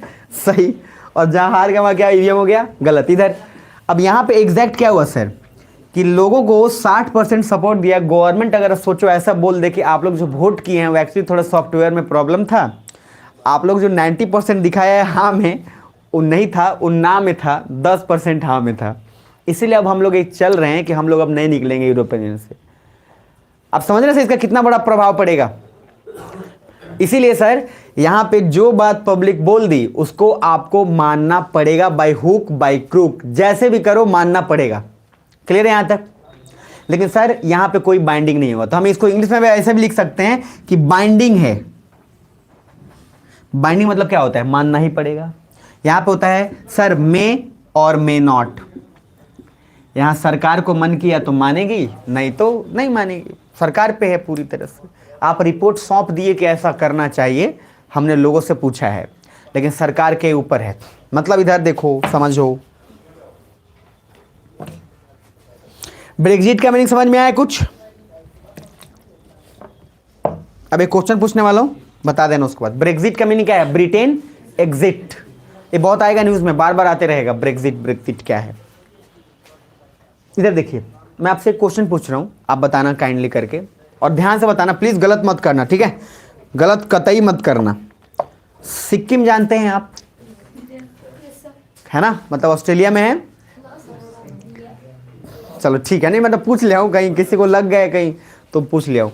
मान लो इंडिया में है, सिक्किम ने, सुना ध्यान से, समझना बात को, खुद इंडियन गवर्नमेंट को बोला कि हम इंडिया के साथ जुड़ना चाहते हैं। ध्यान से समझना, सिक्किम बहुत लास्ट में जुड़ा है भारत से, बहुत बाद में, आज़ादी के बहुत सालों बाद, मतलब 1979-80 उस समय उसके करीब आकर जुड़ा है। उसके पीछे बहुत सारे मसले थे, उसके बहुत सारे कारण थे, क्योंकि चाइना के साथ भी सब कुछ था इधर। तो इंडिया ने सिंपल बोला कि देख लो भैया, आप अपने लोगों से खुद पूछ लो। याद करो पाकिस्तान पढ़ते समय मैंने क्या बोला था कि सर दो चीज़ें हुई थी, इंडिया हमेशा इस बात को बोलता रहा कि लोग जो बोलेंगे वही हम मानेंगे, और पाकिस्तान का क्या था, सरकार जो बोलेगी वही तुमको मानना पड़ेगा। दोनों के अप्रोच में पहले से फर्क था। तो जम्मू कश्मीर तो चलो ठीक है, विवादित था ही, हरि सिंह वाला केस आपको पता है। सिक्किम में लोगों को जैसे इंडिया ने अप्रोच किया तो सिक्किम को क्या लगे पता है, इंडिया हम पे कब्जा करना चाहता है, जबकि ऐसा सच था ही नहीं। इंडिया ने सिंपल बोला, सुनिए बॉस, आप अपने लोगों से पूछ लीजिए कहाँ जाना चाहते हैं, या तो चाइना के साथ, या हमारे साथ, या पाकिस्तान के साथ, खुद से आपने डिसाइड कर लीजिए। तो पाकिस्तान के साथ जाने का चांस तो कम ही है, हरामखोर इधर है, मेरी बात समझ में आ रही है। लेकिन सर इधर तो आपका चाइना ही है नज़दीक में, यस और नो। तो सर सिक्किम को ये बात समझ में अच्छे से आ गया कि बेटा इंडिया से भला देश कोई नहीं है, बड़ा भला आदमी बा। सिंपल क्या किया सर, लोगों से पूछा, लोगों ने बोला इंडिया के साथ जुड़ना है। सिक्किम अपने आप खुद आया और गवर्नमेंट को बोला। तो सर एक बात बताओ, सिक्किम गवर्नमेंट ने लोगों से पूछा होगा, तो लोगों से पूछा तो रेफरेंडम हुआ कि प्लेबिसाइट हुआ? रेफरेंडम हुआ, किसको आपत्ति नहीं है इसमें। अब सर उसके बाद इंडिया से जुड़ा, इंडिया बोला ठीक है डन। एक और एग्जांपल दे रहा हूं, जम्मू कश्मीर का विवाद हुआ। जम्मू कश्मीर के विवाद में हमने बुलाया दूसरे टीम को, दूसरे टीम ने आया, उसने लोगों से पूछा, लोगों ने अपनी राय उसको दे दी। तो ये राय देने के बाद ये राय रिपोर्ट किसको सौंपेगा? गवर्नमेंट को। तो अब तो गवर्नमेंट पर निर्भर करता है ना कि उस बात को मानेगी या नहीं मानेगी। तो प्लेबिसाइट है कि रेफरेंडम? क्लियर है यहाँ तक? तो सर प्लेबिसाइट से पहले यहाँ पे कुछ एग्जांपल्स लिख लो। जैसे पहला एग्जांपल, अच्छा एक और, मैंने आपको, जैसे रसिया यूक्रेन का भी लड़ाई चल रहा है, मैंने आप लोग को एक वीडियो भेजा रसिया यूक्रेन का लड़ाई का, पहले आपको भेजा था कि देख लेना उसको। जो लोग देखे नहीं देखे देख लीजिएगा, मैंने उसका पूरा डिटेल बता दिया था कि बहुत पहले की लड़ाई उसकी चल रही है, रसिया और यूक्रेन, उससे पहले की लड़ाई हो, काफी पहले से। हुआ ये कि एक जगह है क्रीमिया, क्रीमिया सुनिएगा ध्यान से, जगह है ये, मैं बताया भी हूँ मैप में। क्रीमिया जो है समझिएगा, इसके विवादित इसलिए है क्योंकि बहुत सारे कहानी है इसके पीछे, गिफ्ट में दिया गया था सब कुछ, खैर उस पर अभी नहीं जाएंगे। रसिया ने क्रीमिया के लोगों से पूछा कि क्या आप रसिया से जुड़ना चाहते हैं या नहीं जानते। मेरी बात समझ में आ रही है? इधर इधर। तो क्रीमिया के लोगों ने शुरुआत में बोला नहीं, हमको तुम पसंद नहीं हो, बेबी को बेस पसंद है। लेकिन सर बेबी को कौन पसंद नहीं है? रसिया। मेरी बात समझ में आ रही है? तो रसिया बोला अच्छा ठीक। रसिया ने एक दो बार बम मारा कस के ठीक है। अब उसके बाद फिर कुछ दिन बाद पूछा क्या आप हमसे जुड़ना चाहते हैं हाँ बिल्कुल ऐसा ही। अब आपको क्या लगता है, बेबी को बेस पसंद आएगा कि रसिया पसंद आएगा? सर 85% लोगों ने बोला बेबी को रसिया पसंद है मामला चेंज्ड। इसीलिए यूक्रेन चिल्लाते रहता है कि हमारा एरिया लेके चला गया लेकिन सर रसिया ने पूछा आउटराइटली लोगों से। तो ये ये रेफरेंडम हुआ कि प्लेबिसाइट हुआ? रेफरेंडम हुआ। अरे हाँ है ना। तो सर रेफरेंडम के एग्जाम्पल्स में ये काम हो गया आपको। अब आप दूसरा एक और एग्जाम्पल है उसको समझिए। रसिया ने क्रीमिया को जब बोला हो तो सब चलो ठीक है जी, वहाँ तक ठीक है, कोई बात नहीं, क्रीमिया के लोग भी मान गए। अब दूसरा हुआ उल्टा, यूक्रेन चिल्ला रहा है क्रीमिया हमारा एरिया है, तो क्रीमिया के लोगों से पूछने के लिए किसी दूसरे पार्टी का रहना जरूरी है क्योंकि रसिया ने धमकाया है। तो रेफरेंडम हो गया प्लेबिसाइट। ठीक है, बम मार के पूछ रहा है कि बेबी को क्या पसंद है। मेरी बात समझ में आ रही है? अब सर लॉजिकली ये इतना विवादित है, उसी क्रीमिया के वजह से यूक्रेन को चढ़ा बढ़ा दिया इधर से यूके, अमेरिका चढ़ा दिया, वैसे ही चढ़ा देती है। इधर होता नहीं, कुछ दोस्त सब होता है, चढ़ा देता, मार तो मार, सर आप मार नहीं, भाग गया वहां से। आप समझ रहे हैं? ये मतलब वो आपको चढ़ा के खुद निकल लिया। ऐसा ही होता है रेलवे प्लेटफॉर्म पे, वो टिकट ले रहा है, टिकट ले रहा है, टिकट ले, पीछे से वो टिकट थोड़ा जो है सामने वाला, वो सर क्या है कि धीरे धीरे काट रहा है, स्लो स्लो काट रहा है। आमतौर पे ऐसा देखा जाता है कि रेलवे प्लेटफॉर्म में स्लो स्लो, अब पीछे से क्या कह रहा है, करे गरिया तो गरिया कस के, सर गजब सर लैंग्वेज। अब सर इसको बोल दिया, कस के गाली दे दिया, जैसे कि गैप हो गया पीछे वाला। अच्छा, पीछे का सारे लोग हंगामा करने लगा, टिकट नहीं दे रही है, वो खूब पीट पीट शुरू हो गया, मारो मारो ये सब करके। अच्छा, जिसने आग लगाया था तो उसको दूर दूर तक से देखेंगे तो 2-3 चीज हुए। क्या कि सर आप हमेशा इस बात को समझिएगा कि रसिया और यूक्रेन के बीच का लड़ाई उसमें सिर्फ चढ़ाने वालों के कारण चलता है, ठीक है। और एक तरफ सर कोई और नहीं, अमेरिका, और सर वो और उसको मिल के, अमेरिका का एक बेटा है वो है यूके, मेरी बात समझ रहे सर, वो एकदम, और एक नाजायज बेटा है इजराइल। अब ये ऐसे सर हैं लोग कि ये सपोर्ट कर देते हैं किसको, यूक्रेन को, बोलते तो मार मार पीट, हम हैं तेरे साथ, पीटने के चक्कर में अपना हथियार भी बेच लेता है उनसे। अब सर अमेरिका का एक ही है भैया, अमेरिका का कुछ नहीं है, अमेरिका का सर एक ही लॉजिक है, ना बाप बड़ा ना भैया, सबसे बड़ा रुपया सर, वो कैपिटलिज्म है। वही मैं पढ़ाऊंगा आपको पूंजीवाद में, कैपिटलिज्म, सोशलिज्म और कम्युनिज्म। साम्यवाद का उदय क्यों हुआ, क्योंकि पूंजीवाद और साम्राज्यवाद जो है, सॉरी समाजवाद है, दोनों का एक बीच का रास्ता निकालने की कोशिश की गई साम्यवाद का। बहुत मजे से पढ़ाऊंगा, कम्युनिस्ट पार्टी जिसको आप देखते हैं। तो सर रेफरेंडम प्लेबिसाइट के, अब रेफरेंडम का कुछ एग्जाम्पल्स लिख लीजिए, उसके बाद हम आगे बढ़ेंगे। पहला एग्जाम्पल लिखिए रेफरेंडम, फर्स्ट एग्जाम्पल लिखिए ब्रेक्जिट, BREXIT, ब्रेक्जिट, और ब्रेक्जिट को लिखिएगा क्या, ब्रिटेन एग्जिट फ्रॉम EU, लिख ही देता हूं, आप लोगों को लिखवा रहा हूं तो कोई प्रॉब्लम नहीं है ना, ठीक है। तो सर ये रहा ब्रेक्जिट, BREXIT, ध्यान से देखोगे तो BR एग्जिट, इसका मीनिंग क्या है, ब्रिटेन एग्जिट, ब्रिटेन एग्जिट। तो एग्जिट कहां से किया सर, फ्रॉम EU, EU क्या है सर, यूरोपियन यूनियन, यूरोपियन संघ।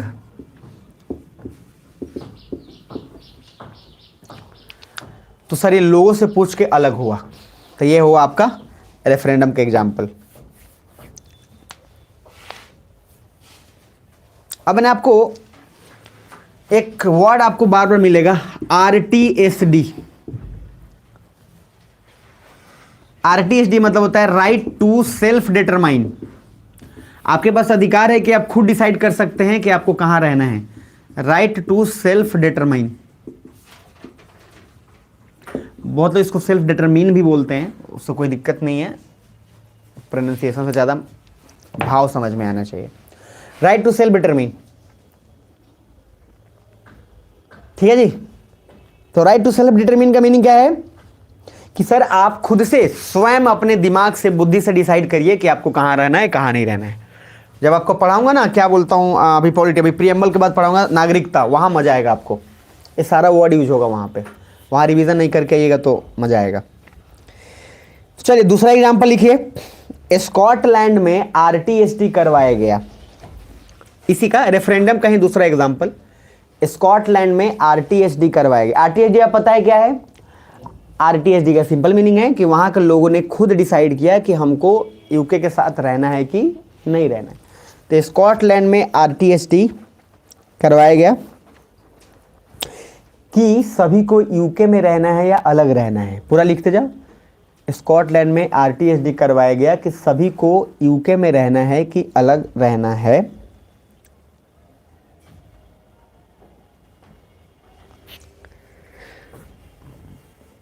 So it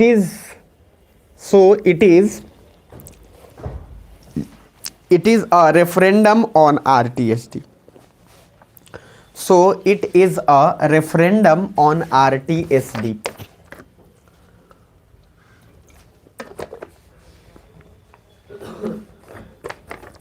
लिख लिए जी।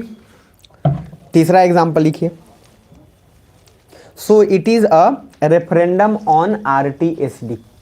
रेफरेंडम RTSD पे क्यों कराया गया कि लोगों से पूछा गया कि बताइए आपको यूके में रहना है कि बाहर रहना है।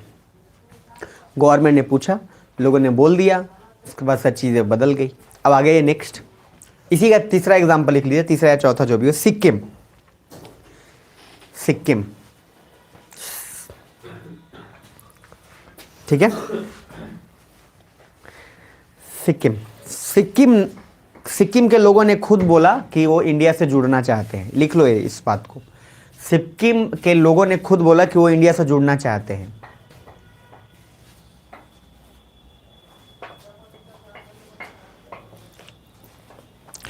सिक्किम के लोगों ने खुद बोला कि वो इंडिया से जुड़ना चाहते हैं। यहां तक ठीक है जी। Is also example of referendum, is also an example of referendum. आगे बढ़े, बढ़ते हैं। प्लेबिसाइट के एग्जाम्पल लिख लीजिए। एग्जाम्पल, प्लेबिसाइट का एग्जाम्पल लिखिएगा। Plebiscite for Jammu and Kashmir, plebiscite for Jammu and Kashmir, plebiscite for Jammu and Kashmir in relation with India and Pakistan. मतलब इंडिया एंड पाकिस्तान के उसके वजह से ये देखा गया, बताया गया कि सर प्लेबिसाइट करवाया गया कि हाँ क्या है क्या नहीं।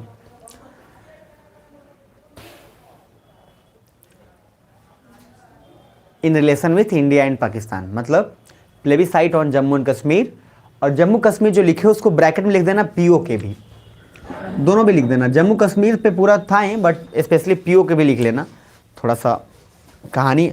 और जाकर पाकिस्तान वाला रिवाइज करके आ जाइएगा आईआर में। जो पाकिस्तान जिनको पढ़ाया हूँ, जिनको नहीं पढ़ा उनको तो पढ़ा दूंगा, चिंता नहीं करना। आगे ये नेक्स्ट लिख लिए, है ना। चलो एक पॉइंट करो उसी में, प्लेबिसाइट में लिखो, नोट करके प्लेबिसाइट वाले टेबल में ही लिखो, उसी जगह में। जम्मू एंड कश्मीर का विवाद विश्व का सबसे लंबा विवाद है। जम्मू एंड कश्मीर का विवाद विश्व का सबसे लंबा विवाद है। लंबा डिस्प्यूट, सबसे लंबा, ठीक है जी। लिख लिए।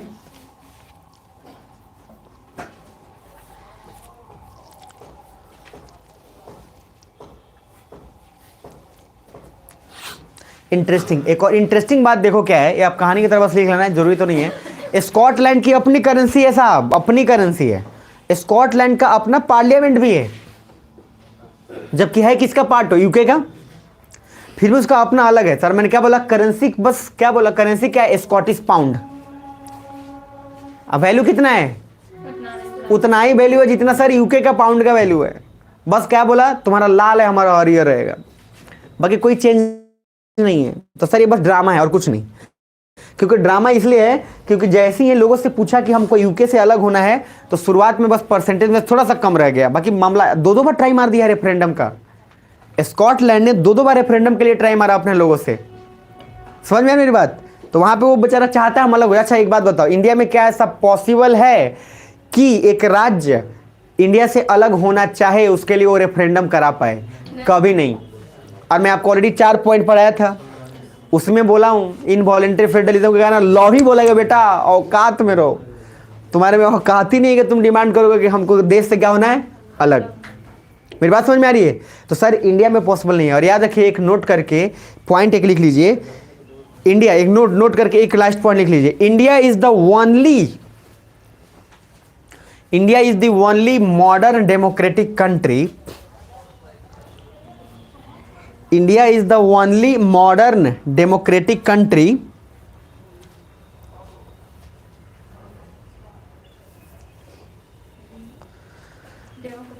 डेमोक्रेटिक कंट्री, हिंदी में भी बोल दूंगा, चिंता मत करो, वैसे तो समझ जाना चाहिए आपको, समझ ही जाओ। India is the only modern democratic country where state does not have the right to separate from country.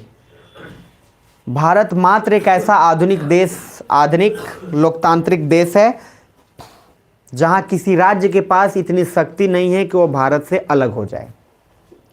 India is the only country in the world, आगे क्या लिखे, India the only modern country in the world where state does not have the power to separate from country.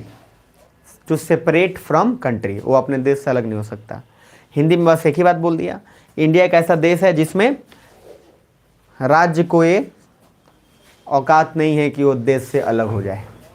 ठीक है जी, आगे बस last हो गया। तो हमारा जो हमने आपको जो टेबल बताया था वो टेबल हमारा यहीं पे होता है समाप्त। ठीक है जी, टेबल का पूर्ण जोड़ समाप्त होता है। अब एक टेबल और है, आप अपने कॉपी के एक पन्ने पे मैं एक फ़ोटो ऐसे आपको सिर्फ भेज रहा हूँ। ठीक है, आप अपना एक फ़ोन दीजिए, बस फ़ोटो खाली मैं भेजता हूँ ग्रुप में, उस फोटो खाली देखिएगा। और अभी लेकिन बनाइएगा यहीं पे टेबल को, ज़रूरी है यहीं पे बना लेना, बना के फिर आगे हम लोग बढ़ जाएंगे।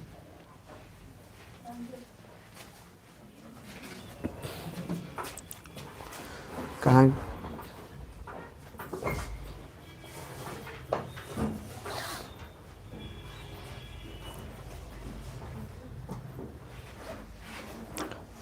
फोटो साफ नहीं होगा तो बताइएगा, ठीक है।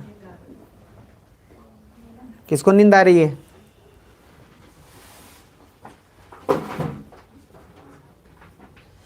देखिए तो आप लोगों को क्या कुछ दिख रहा है कि नहीं दिख रहा है? ग्रुप में गया होगा फोटो, देखिए तो आपने।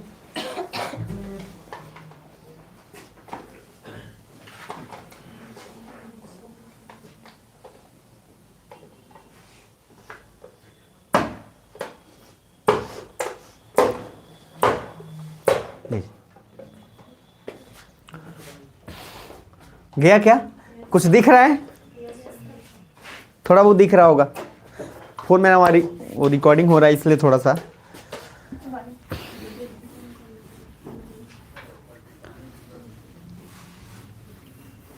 शेयर कर लीजिएगा, जिनके पास नहीं होगा शेयर कर लीजिएगा। अब उस फोटो को बस अभी इधर मेरा फोटो अब देखिए, उसके बाद उस फोटो को देखिएगा। पहले मेरी तरफ देख लीजिए, क्योंकि उसको देख के फिर मज़ा नहीं आएगा। मैं एक बार बता देता हूँ, फिर वो आपको इसलिए दिया हूँ कि एक आइडिया हो जाए कि एक पेज में मैंने हटाया है कैसे। ठीक है, थोड़ा बहुत वो मैंने एडजस्ट किया है। अब जिस किसी की राइटिंग बहुत बढ़िया है, जो कम में हटा सकता है, उसको हटा लीजिएगा। अगर उसमें से नहीं हटता है तो आपके लिए वही सुविधा है कि आप थोड़ा सा उसको उसी पेज में 2 पेज पे, जैसे बीच 2 पेज पे बना के रख लीजिएगा। इसलिए क्योंकि ये वही टेबल है जिस टेबल की मैं आपको बात कर रहा था कि अगर जितना टेबल मैं बोलूँगा बनाने के लिए, वो टेबल बनाकर और चिपका लीजिएगा जहाँ पे पढ़ रहे हैं। मेरी बात समझ में आ रही है? क्योंकि ये टेबल, इस टेबल से मैं आपको यहाँ बोल रहा हूँ ऑन कैमरा, लगभग 6 से 7 क्वेश्चंस प्रीलिम्स के बन जाएंगे सिर्फ एक टेबल से। यूपीएससी के प्रीलिम्स की बात कर रहा हूँ। टोटल ऐसे ही 8 से 9 टेबल आगे तक जाएगा। 8 से 9 टेबल में पूरा प्रीलिम्स का, पूरा मेंस का पूरा कॉन्सेप्ट क्लियर हो जाएगा। इसलिए इस टेबल को नजरअंदाज मत करिए। और अभी मैं बताने वाला हूँ, इससे आपको आइडिया लग जाएगा कि इस टेबल में क्या है। मेरी बात समझ में आ रही है? सुन रहे हो? अब देखना मेरी तरफ। क्या रेडी हो? ये लास्ट कॉन्सेप्ट है, मुझे बताने के लिए अलग पूरा जोन में जाना पड़ेगा, इसलिए मैं बोल रहा हूँ। एक बार रिस्पॉन्ड करो, यस और नो। अरे जोर से, यस और नो। अब आना सर समझना। 3 है, ब्रह्मा विष्णु महेश बताया था। अब उस ब्रह्मा विष्णु महेश का सर बारी आने वाला है। क्या हुआ? कुछ दिक्कत है क्या? आवाज बुदबुदाने की जब आए तो 2 ही चीज है, या हड़बड़ाहट है या कोई दिक्कत है। तो एल, उसके बाद ई, और होगा ये जे। तो ब्रह्मा इसमें कौन है? सब है। हाँ, लेजिस्लेटिव, एग्जीक्यूटिव और जुडिशियल। हिंदी में क्या है? विधायिका, कार्यपालिका, न्यायपालिका। नगर पालिका नहीं बोल देना यार, मतलब ऐसे बीच बीच में रिदम में आ जाता है नगर पालिका। तो थोड़ा ध्यान से बचा कर, तो इंटरव्यू में बोल दिए ना भाई गॉड कि सर नगर पालिका बचाएगा और कुछ होगा तो भाई गॉड वो कान नहीं पकड़ेगा वो। खैर देखिए, इंटरव्यू में एक बार गलती से एक कैंडिडेट ने बोल दिया था, लेकिन वो सिलेक्टेड हैं, गलती से बोल दिया, सिलेक्टेड हैं वो, लेकिन उसके बाद हंसने लगे, मतलब सारे इंटरव्यूअर हंसने लगे। टोन भी वैसा ही था कुछ। तो सर ये समझिएगा प्लीज़, इसको थोड़ा सा हल्का करके आपको बताऊंगा मैं। ये 3 है, लेजिस्लेटिव, एग्जीक्यूटिव, जुडिशियरी। इन तीनों के फंक्शंस इधर अलग अलग हो जाएंगे। अब आप उस टेबल पे अब ध्यान देना थोड़ा सा, ठीक है? ध्यान दे रहे हो सब? ठीक। उस टेबल में ध्यान पे दोगे तो आपको 2 चीज मिलेगा। ब्रह्मा विष्णु महेश के अलावा लेफ्ट साइड में क्या लिखा है? एक लिखा होगा लेबल या एजेंसी, लिखा है ना? अरे है ना? तो ऐसे समझना सर, इंडिया में 3 पावर सबसे स्ट्रांग है। देखो क्या, एक हो गया सबसे सेंटर, केंद्र, एक हो गया राज्य और एक हो गया लोकल ग्रुप, पंचायत और म्यूनिसिपल। यही 3 प्रोसेस है इंडिया में। अरे है ना? कौन कौन? Centre, state and local level. Local level पे दोनों आ जाएगा, पंचायत और म्यूनिसिपैलिटी, नगर पालिका वगैरह सब इसी पे आ जाएगा लोकल लेवल। सुन रहे हो? अब देखो सर मजे से, उस टेबल के लेफ्ट कॉर्नर में जहां मैंने सेंटर लिखा है वहां पे एक और वर्ड लिखा होगा, इनडायरेक्ट डेमोक्रेसी। क्या लिखा हुआ है? Indirect democracy. याद करो, पढ़ाया था अभी। इनडायरेक्ट डेमोक्रेसी के कितने टाइप थे? 3। पहला क्या था? प्रेसिडेंशियल। दूसरा पार्लियामेंट्री। तो सर, और तीसरा क्या है? Semi presidential. तो सर पहला, इंडिया जो है वो पार्लियामेंट्री तो है ही, रिपब्लिक भी है। अरे है ना? तो क्या हम बोल सकते हैं कि इंडिया फेडरल भी है?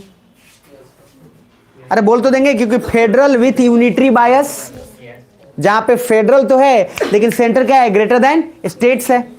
अरे समझ रहे मेरी बात? तो कहने का मीनिंग क्या है सर? इनडायरेक्ट डेमोक्रेसी इसलिए क्योंकि सर सेंटर, पार्लियामेंट ही तो हमारे पास है और पार्लियामेंट्री रिपब्लिक तो हम है ही, और पार्लियामेंट्री जो है फॉर्म वो किसका है? इनडायरेक्ट डेमोक्रेसी का है कि डायरेक्ट डेमोक्रेसी का है? इनडायरेक्ट डेमोक्रेसी का। कि सर किसी देश में पार्लियामेंट है वो इनडायरेक्ट डेमोक्रेसी का रूप है कि डायरेक्ट डेमोक्रेसी का रूप है? इनडायरेक्ट। अब समझना, इस लेजिस्लेटिव में क्या लिखा हूं, कुछ शॉर्ट फॉर्म्स है। उस टेबल में देखना, सबसे नीचे जितना मैंने शॉर्ट फॉर्म उसमें यूज किया है सबका नीचे फुल फॉर्म लिखा हुआ है। सुन रहे हो? एब्रिविएशन की तरह, तो आपको दिक्कत नहीं होगा उसमें। समझ रहे हो? तो मैं कुछ चूंकि टर्म्स छोटा छोटा इस्तेमाल करूंगा। क्या क्या है? तो जहां LS लिखूं मतलब लोकसभा, जहां RS लिखूं वहां राज्यसभा। ये बेसिक्स है। उसके बाद एक आएगा EE। ये है sir elected executive, elected executive. और PE मतलब परमानेंट एग्जीक्यूटिव। PE मतलब क्या है? Permanent executive. ऐसे समझना, याद रखने के लिए। देखो, परमानेंट एग्जीक्यूटिव मतलब होता है जिस चीज की तैयारी आप कर रहे हैं, IAS की, बाबू, ब्यूरोक्रेट्स, सिविल सर्वेंट, क्योंकि आप मेहनत से एग्जाम निकालिएगा। सरकार क्या है? 5 साल बाद चेंज हो जाएगी, मतलब अगर जीती तो ठीक है, नहीं तो क्या चेंज? अरे है ना? लेकिन क्या IAS 5 साल बाद चेंज हो जाएगा क्या? नहीं, वो तो IAS रहेगा। अरे ऐसा नो। तो परमानेंट एग्जीक्यूटिव का मैंने आपको पहले बता दूं, इधर लेजिस्लेटिव मतलब क्या? जिसने आइडिया दिया, जिसने किया, एग्जीक्यूटिव कार्यपालिका, और सर न्याय, जो न्याय दे। तो लेजिस्लेटिव में वो लोग MP MLA जो भी लोग हैं वो लोग आइडिया देंगे, उस काम को करिएगा आप। उसमें भी 2 तरीके होते हैं, एक होते हैं EE और एक होते हैं PE। सुन रहे हैं? E मतलब है इलेक्टेड एग्जीक्यूटिव, मतलब वो लोग जिनको इलेक्ट करके पहुंचाया गया वहां पे। और PE मतलब वो लोग हैं जो परमानेंट एग्जीक्यूटिव हैं, जो एग्जाम देके निकले हैं, जैसे IAS ऑफिसर्स एंड ऑल। सुन रहे हो? अब उस टेबल में ध्यान से देखना, मैंने कैटेगरीज वाइज किया। यहां देखना क्या है, L में क्या लिखा हुआ है, वहां पे लिखा होगा लोकसभा, मिल रहा है? लोकसभा LS। लोकसभा में क्या लिखा हुआ है? MPs। पहले समझ लेना आराम से। MP मतलब फुल फॉर्म क्या होता है? Member of parliament. बहुत बढ़िया। और पार्लियामेंट का मीनिंग क्या बताया था मैं? जिसमें लोकसभा, राज्यसभा, प्रेसिडेंट तीनों हो, है ना? तो जब MP का चुनाव होता है तो आप लोग वोट दे सकते हैं कि नहीं दे सकते हैं?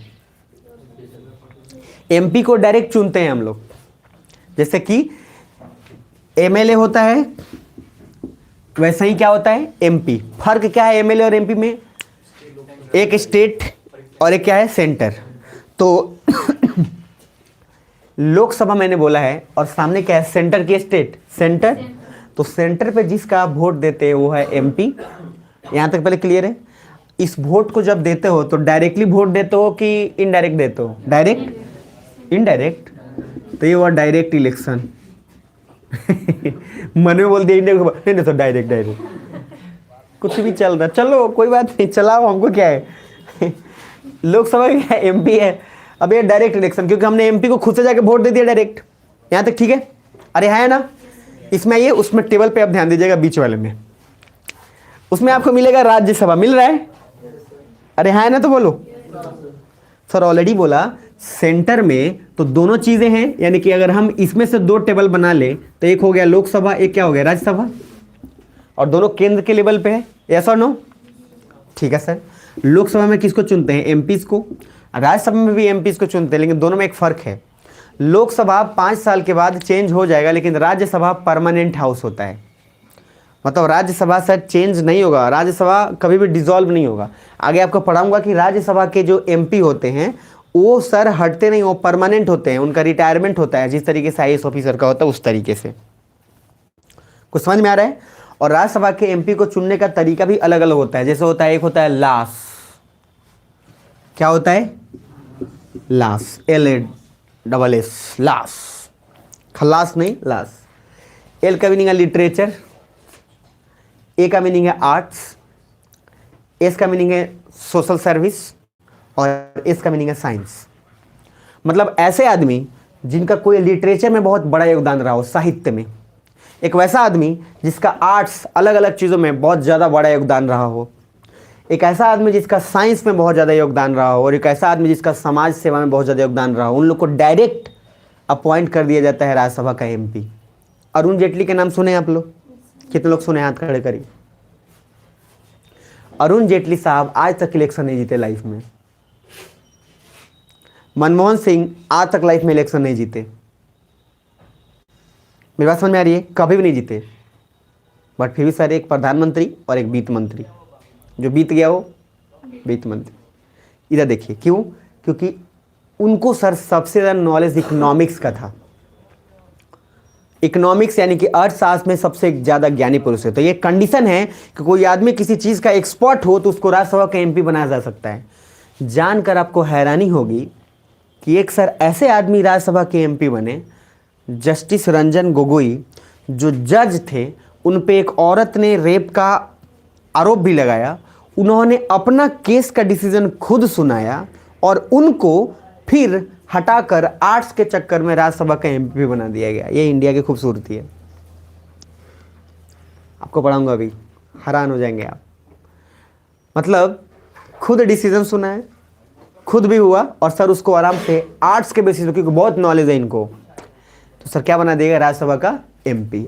और उस सभा के एमपी बनाया गया जो Rajya Sabha house already permanent house है सर।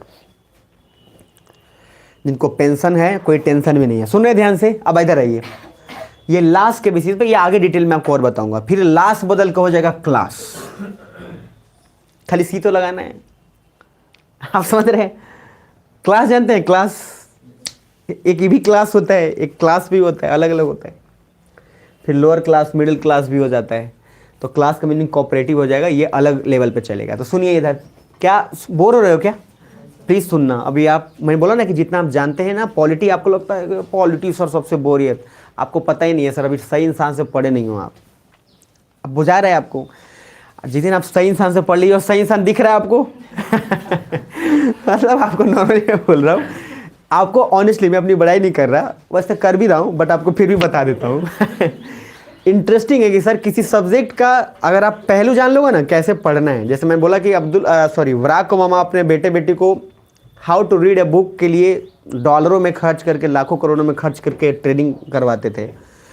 हर बुक का, हर सब्जेक्ट का अपना एक अलग नेचर होता है। मैथ जब पढ़ाओगे तो आपको अलग लेवल से पढ़ाना पड़ेगा। आप जब एथिक्स पढ़ाओगे तो उसको अलग लेवल पे जाना है। इंटरनल सिक्योरिटी अलग जोन में पढ़ाना। उसी तरह से पॉलिटी, अगर हर सब्जेक्ट का आप भावना समझ गए ना कि इसको कैसे पकड़ना है, तो सर मज़ा आ जाएगा। आप क्या करते हैं? हर सब्जेक्ट को एक ही तरीके से पढ़ते हैं, इसीलिए आपको मज़ा नहीं आएगा। इसलिए मैं जितना सब्जेक्ट आपको पढ़ाऊंगा उसमें आपको लगेगा सब चल रहा है, एकदम मज़े से चल रहा है, कोई अलग नहीं लगेगा। कारण है उसका, क्योंकि उसका निचोड़ पकड़ में आया, निचोड़ कि कैसे इसका भाव है। देखिए इधर लोकसभा राज्यसभा, लोकसभा राज्यसभा में सर यहाँ पे भी एमपी हैं। अब अपने उसमें देखिएगा, एक बार देखिएगा, बस लास्ट देखिएगा, उसको बनाना है। राज्यसभा में क्या लिखा है? एमपी की क्या लिखा है? एमएलए। राज्यसभा लिखा है वहां पे, तो राज्यसभा में भी एमपी होंगे, कोई दिक्कत नहीं। लेकिन वहां पे एक टर्म लिखा होगा इनडायरेक्ट इलेक्शन। अरे क्या लिखा हुआ है? इसलिए अभी रुकना, अभी हम केंद्र का पढ़ रहे हैं कि राज्य का? केंद्र का। इधर देखना सर, जैसा ही केंद्र है वैसा ही राज्य में लाओ। केंद्र में भी इलेक्शन होता है तो राज्य में भी तो होता है। तो सर इधर यहां पे लोकसभा है, तो सर यहां पे क्या होता है? विधानसभा। जिसको बोलते हैं SLA। SLA मतलब क्या है? स्टेट लेजिस्लेटिव असेंबली, मतलब स्टेट भाषा में विधानसभा। तो क्या आपको लगता है कि विधानसभा एक ही राज्य में होगा कि हर राज्य में होगा? हर राज्य में होगा, जहां जहां, बस सिंपल सी बात है। और ये SLA में बैठेगा कौन? MLA। मतलब लोकसभा क्या है? लोकसभा इज हाउस, जैसे पार्लियामेंट आप जाए, लोकसभा क्या हो गया? घर हो गया, उस घर में कौन बैठ रहा है? MP। उसी तरीके से SLA विधानसभा क्या हो गया? घर, उस घर में कौन बैठेगा? MLA। और बताना जरा, MLA को हम डायरेक्ट चुनते हैं कि इनडायरेक्ट? डायरेक्ट। विधायक का वोट हम डायरेक्टली करते हैं, हाँ या ना? तो सर अगर केंद्र में राज्यसभा है तो यहाँ पे भी तो कुछ होगा। तो ये है विधानसभा, जिसको बोल रहे हैं SLA, इसको बोलते हैं SLC, जिसको बोलते हैं विधान परिषद। लेकिन विधान परिषद कंपल्सरी नहीं है कि हर राज्य में होगा। कुछ राज्य में विधान परिषद होगा, कुछ राज्य में नहीं होगा, क्योंकि विधान परिषद के लिए नियम अलग है। इधर इधर जो राज्य केंद्र को बोलेगा कि हमारे यहाँ विधान परिषद बना दीजिए, तब केंद्र बना देगा। उसके लिए वही जो मैंने बोला है ना क्लास, उसमें वही लगता है क्लास। सर पहली बार आपको पता चलेगा कि विधान परिषद के लोगों को वोट देने वाला पढ़ा लिखा होना चाहिए, टीचर होना चाहिए। अगर आप दे रहे हैं तो आपको ग्रेजुएट, मतलब सर जिसको दे रहे हैं वो अनपढ़। आप समझ रहे हैं? जिसको आप दे रहे हैं उस सर हर बात तो मंगा रहा है, कहने वाले लिया वो। आप समझ रहे हैं? लेकिन जो दे रहा है सर, उसको टीचर हुआ, गवर्नमेंट स्कूल का टीचर हो तब दे सकता है, ग्रेजुएट है तब दे सकता है। आप दे सकते हैं, ग्रेजुएशन नहीं है नहीं। मतलब अंगूठा छाप को चुनने के लिए आपको सर पढ़ना पड़ेगा। सर ब्यूटी है sir, this is beauty of India. ऐसा कहीं नहीं मिलेगा सर, आप समझ रहे हैं? अच्छा लॉजिक अलग अलग कारण लिखा हुआ, हमको जब पढ़ाऊंगा इसलिए तब लॉजिक क्या लिखा हुआ है कि जब ऐसे लोग चुनते हैं तो बेहतर को चुनते हैं। अरे बाप सर, जिसको चुन रहे उसमें बेहतर है कौन नहीं है? बेहतर कहाँ चुनेंगे हम भाई? बेहतर कब चुनेंगे? जब कोई हो तब ना। अनएजुकेटेड पहले ही, और आप क्या बोल रहे? आप पढ़ने लिखने वाले बेहतर चुने, गजब हाल भाई। पढ़ा लिखा हो उसमें से। इतना मैं आपको अंदाजे और एक्सपीरियंस से बता रहा हूँ, नॉलेज से, कि अनपढ़ आदमी जब भी चुनेगा ना सर, तो सच्ची बता रहा हूँ थोड़ा ठीक ही ठाक चुन लेगा। पहले ऑप्शन बेस्ड तो हो यार, ऑप्शन बेस्ड हो तब ना। अगर आप शादी करने जा रहे हैं, 4 ऑप्शन है, एगो BTech, एगो मान लो CA, एगो MBA, एगो BCA। 4 ऑप्शन अच्छा है अपने आप में, तो उस 4 ऑप्शन में से चुनना तो ठीक है। अब एगो 4 ऑप्शन और मिला, एगो बाकल, एगो आनर, एगो सर अनपढ़ गंवार। समझ रहे हैं? इसमें बहुत सारे लॉजिक है। इंटरव्यू में पूछा गया था, जो आपका अभी सबसे ज़्यादा पॉपुलर हुई हैं अभी, दिव्या तंवर, उनसे इंटरव्यू में पूछा गया था कि अगर आप पति में अपने क्या क्या क्वालिटी चाहती हैं, 4 क्वालिटीज हम दे रहे हैं, इनमें से कौन सी क्वालिटी को आप पहले रखिएगा? ठीक है, अब उन 4 क्वालिटी को आप जैसे जैसे रखिएगा तो सर समझ जाएगा वो भी कि आप क्या है। और जैसे बोला कि पति बेरोजगार भी हो तो चलेगा, मान लो। तो वो कंडीशन पे डिपेंड करता है सर। ये SLC पूरे राज्य में नहीं होता है। बिहार में है कि नहीं, किसी को आइडिया है? तो पहले बताना। आप देखो जिला परिषद आप सुनते होंगे, ये सब देन किस लिए? क्योंकि बिहार में सर SLC है, जिसको फुल फॉर्म यहाँ SLA का फुल फॉर्म क्या है? State legislative assembly. इसका है स्टेट लेजिस्लेटिव काउंसिल, हिंदी में विधानसभा, इसको विधान परिषद। क्या सबको समझ आ रहा है? अब सर इधर देखो, तो जब इनका इलेक्शन, राज्यसभा का इलेक्शन क्या है? इनडायरेक्ट की डायरेक्ट? इसलिए इनडायरेक्ट है क्योंकि MLA ही चुनते हैं राज्यसभा के MP को। हमने वोट किसको दिया? विधायक को। विधायक जी वोट दिए MP को, तो सर ये डायरेक्ट हुआ कि इनडायरेक्ट? इनडायरेक्ट। इसीलिए राज्यसभा का MP का इलेक्शन इनडायरेक्ट इलेक्शन कहलाता है, और लोकसभा का और SLA का इलेक्शन क्या कहलाता है? Direct election. कुछ बुझाया? तो राज्यसभा ये हो। यहाँ मेरी बात समझ में आ रही है आपको? अब जरा आइएगा इस वाले मुद्दे पे। तो हम अभी ये पढ़ रहे हैं केंद्र का, और ये पढ़े किसका? राज्य का।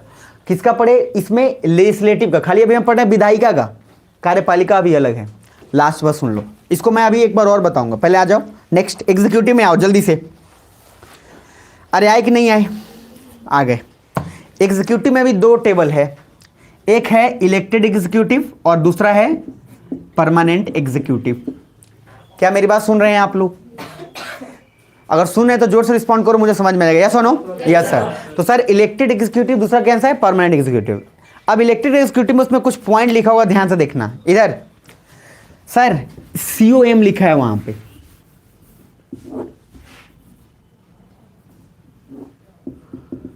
क्या लिखा है? COM। COM मतलब होता है काउंसिल ऑफ मिनिस्टर्स। इधर देखो। अब सर जितने सारे मंत्रीगण हैं, चाहे वो एग्रीकल्चर मंत्री हो, चाहे गोबर मंत्री हो, कोई भी मंत्री हो, उन मंत्री सब का एक ही हेड है। वो कौन है? PM। मतलब इलेक्टेड एग्जीक्यूटिव। देखो ये रहा MP बन गए आप, सुना ध्यान से, MP बन गए। MP आपने वोट हासिल कर लिया, जीत गए हैं। उस MP को आपने क्या बना दिया? मंत्री बनाएंगे। भाई कोई ना कोई डिपार्टमेंट तो देंगे ना उसको आप। जैसे राधा मोहन सिंह है, नाम सुने हैं ना? कितने लोग सुन रहे हैं? हाथ खड़े करिए। तो कृषि मंत्री थे, बेचारे को हटा दिया गया। मैंने को बात बता रहे हैं, तो मान लीजिए उनको हटा दिया गया, लेकिन मंत्री तो थे। तो जो उनके डिपार्टमेंट में क्या हुआ? कृषि मंत्री। तो सही इधर वो इलेक्टेड एग्जीक्यूटिव वैसा ही कृषि मंत्री होगा, शिक्षा मंत्री होगा, वैसे ही सर अलग अलग मंत्री, चारा मंत्री, अलग अलग मंत्री होंगे कि होंगे नहीं? घोटाला मंत्री बहुत सारे होंगे। अरे यार सुनो, उन सारे मंत्री का हेड कौन है सर? PM। PM मतलब क्या? Prime minister. मेरी बात समझ में आ रही है? अब इधर आइए जरा, इधर। उसी तरीके से, जिस तरीके से COM सेंटर में है, उसी तरह से तो राज्य में भी होगा। तो राज्य में भी है COM। विधायक जी लोग, असर राज्य का भी तो मंत्री होता है ना। जैसे शिक्षा मंत्री बिहार का भी होगा, शिक्षा मंत्री किसका? इंडिया का भी होगा। अरे है ना? तो बिहार का सर होगा अलग, और सारे पूरे ऑल ओवर इंडिया का अलग। तो इन सारे मंत्रियों के हेड कौन होंगे बताना? CM। तो एक जगह हो गया PM, दूसरी जगह क्या हो गया? CM। क्या सुन पा रहे मेरी बात? अब आना इधर। सर ये बहुत इंटरेस्टिंग है, इंपॉर्टेंट है। इसके बाद बताने वाला, मतलब बता दूंगा, लेकिन अभी पहले देख लो। तो सर ये क्योंकि जरूरी है इसलिए बता दूंगा। तो COM के हेड कौन हो गए? PM। सेंट्रल लेवल पे, स्टेट लेवल पे कौन हेड हो गए? CM। यहां तो कोई आपत्ति? No sir. सारा माजरा इधर है सर। PE। बाबू लोग इधर हैं, बाबू लोग। आप जानते हैं IAS ऑफिसर्स को बाबू कहा जाता है।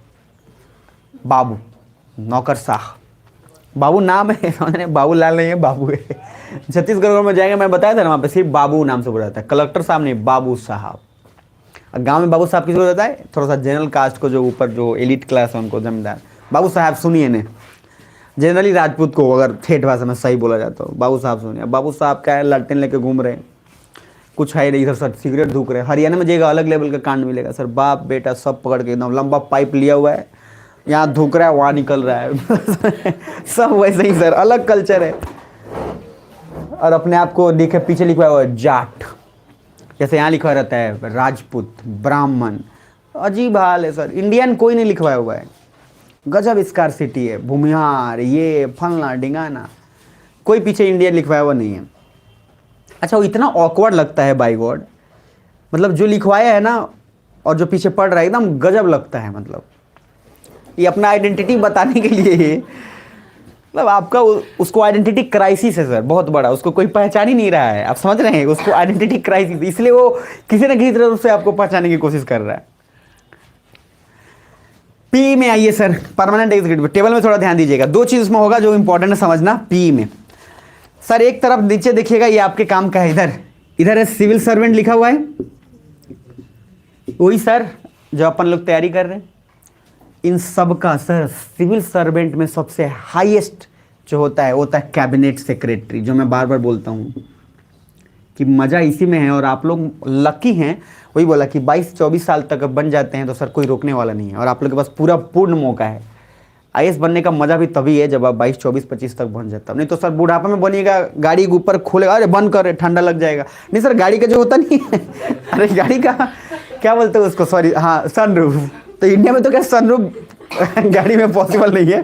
पता चला सर मुंडी निकाल के जा रहे, कोनो कपड़े फेंक दिया, कपड़े का इंडिया में मतलब सनरूफ। अच्छा फिर भी लोग बेचारे रहते हैं सनरूफ कार के लिए। इंडिया में सनरूफ का क्रेज है, जबकि इंडिया का जो क्लाइमेट है उस हिसाब से सनरूफ यहाँ पे नई गाड़ी बन सकता है, यहाँ पे कभी भी सक्सेसफुल नहीं होगा। सर आप सोचो ना, आप खड़े हो गए चिल्ला रहे हो, सामने तार टंगा हुआ है गए आप कौन ऊपर से सर उठा के वैसे इतना यहाँ कुछ भी है, खाना खा रहे ऊपर से फेंक दिया। अलग लॉजिक है। वो बेचारा ऐसे हवा अपना पूरा कूल लग रहा। सर देखिए, तो सर आईएएस ऑफिसर्स है, उन सबके हेड कौन होंगे? Cabinet secretary. सर मैंने बार बोला है, मजा इसी में है एकदम सर। ये इधर इधर जब जब याद रखिएगा, कैबिनेट सेक्रेटरी का हमेशा चलेगा, अगर पीएम कमजोर है तो सारा काम वही होगा जो कैबिनेट सेक्रेटरी चाहता है। इसीलिए मनमोहन सिंह के समय कैबिनेट सेक्रेटरी का खूब नाम आता था पेपर में, खूब। क्यों? क्योंकि सर पीएम थोड़े से हल्के फुल्के थे, कैबिनेट सेक्रेटरी सारा काम संभालता था। लेकिन सर जैसे ही आए सर कैबिनेट सेक्रेटरी को नाम ही नहीं सुनता है, क्योंकि पीएम को जैसे ही समझाने का रहा, औकात में रहो बेटा, औकात में रहो। कहने का मीनिंग है कि सर पीएम अगर स्ट्रांग जब रहता है तो कैबिनेट सेक्रेटरी सिर्फ बोलेगा, उसका चलेगा नहीं। लेकिन सर जब पीएम अगर हल्का रहता है तो कैबिनेट सेक्रेटरी कहीं चलता है। ये मैं चलने वाली बात जो बोल रहा हूँ, ये थोड़ा आपको बस समझाने भर के लिए है, वैसे होता कुछ नहीं है। होता यही होगा सर, दोनों के एडवाइस से ही चलता है। लेकिन हाँ, जनरली जब ये कमजोर रहते हैं तो इनका थोड़ा सा डोमिनेंस हो जाता है। इसीलिए सर आपको मनमोहन सिंह के समय कैबिनेट सेक्रेटरी का नाम खूब मिलेगा, लेकिन अभी के समय में कैबिनेट सेक्रेटरी का नाम न्यूज़पेपर में आता तक भी नहीं। अभी सिर्फ एक ही आता है, हर हर मोदी। ऐसा वाला कांड चलता रहता है। अब क्या है नहीं है वो भगवान जाने, लेकिन सर ये चलता है, उसमें बवाल फैला रखा है। इधर आइए, तो आइए जब आप बनेंगे तो सर आप सबसे टॉप पोस्ट पे कहाँ तक जा पाएंगे? कैबिनेट सेक्रेटरी तक।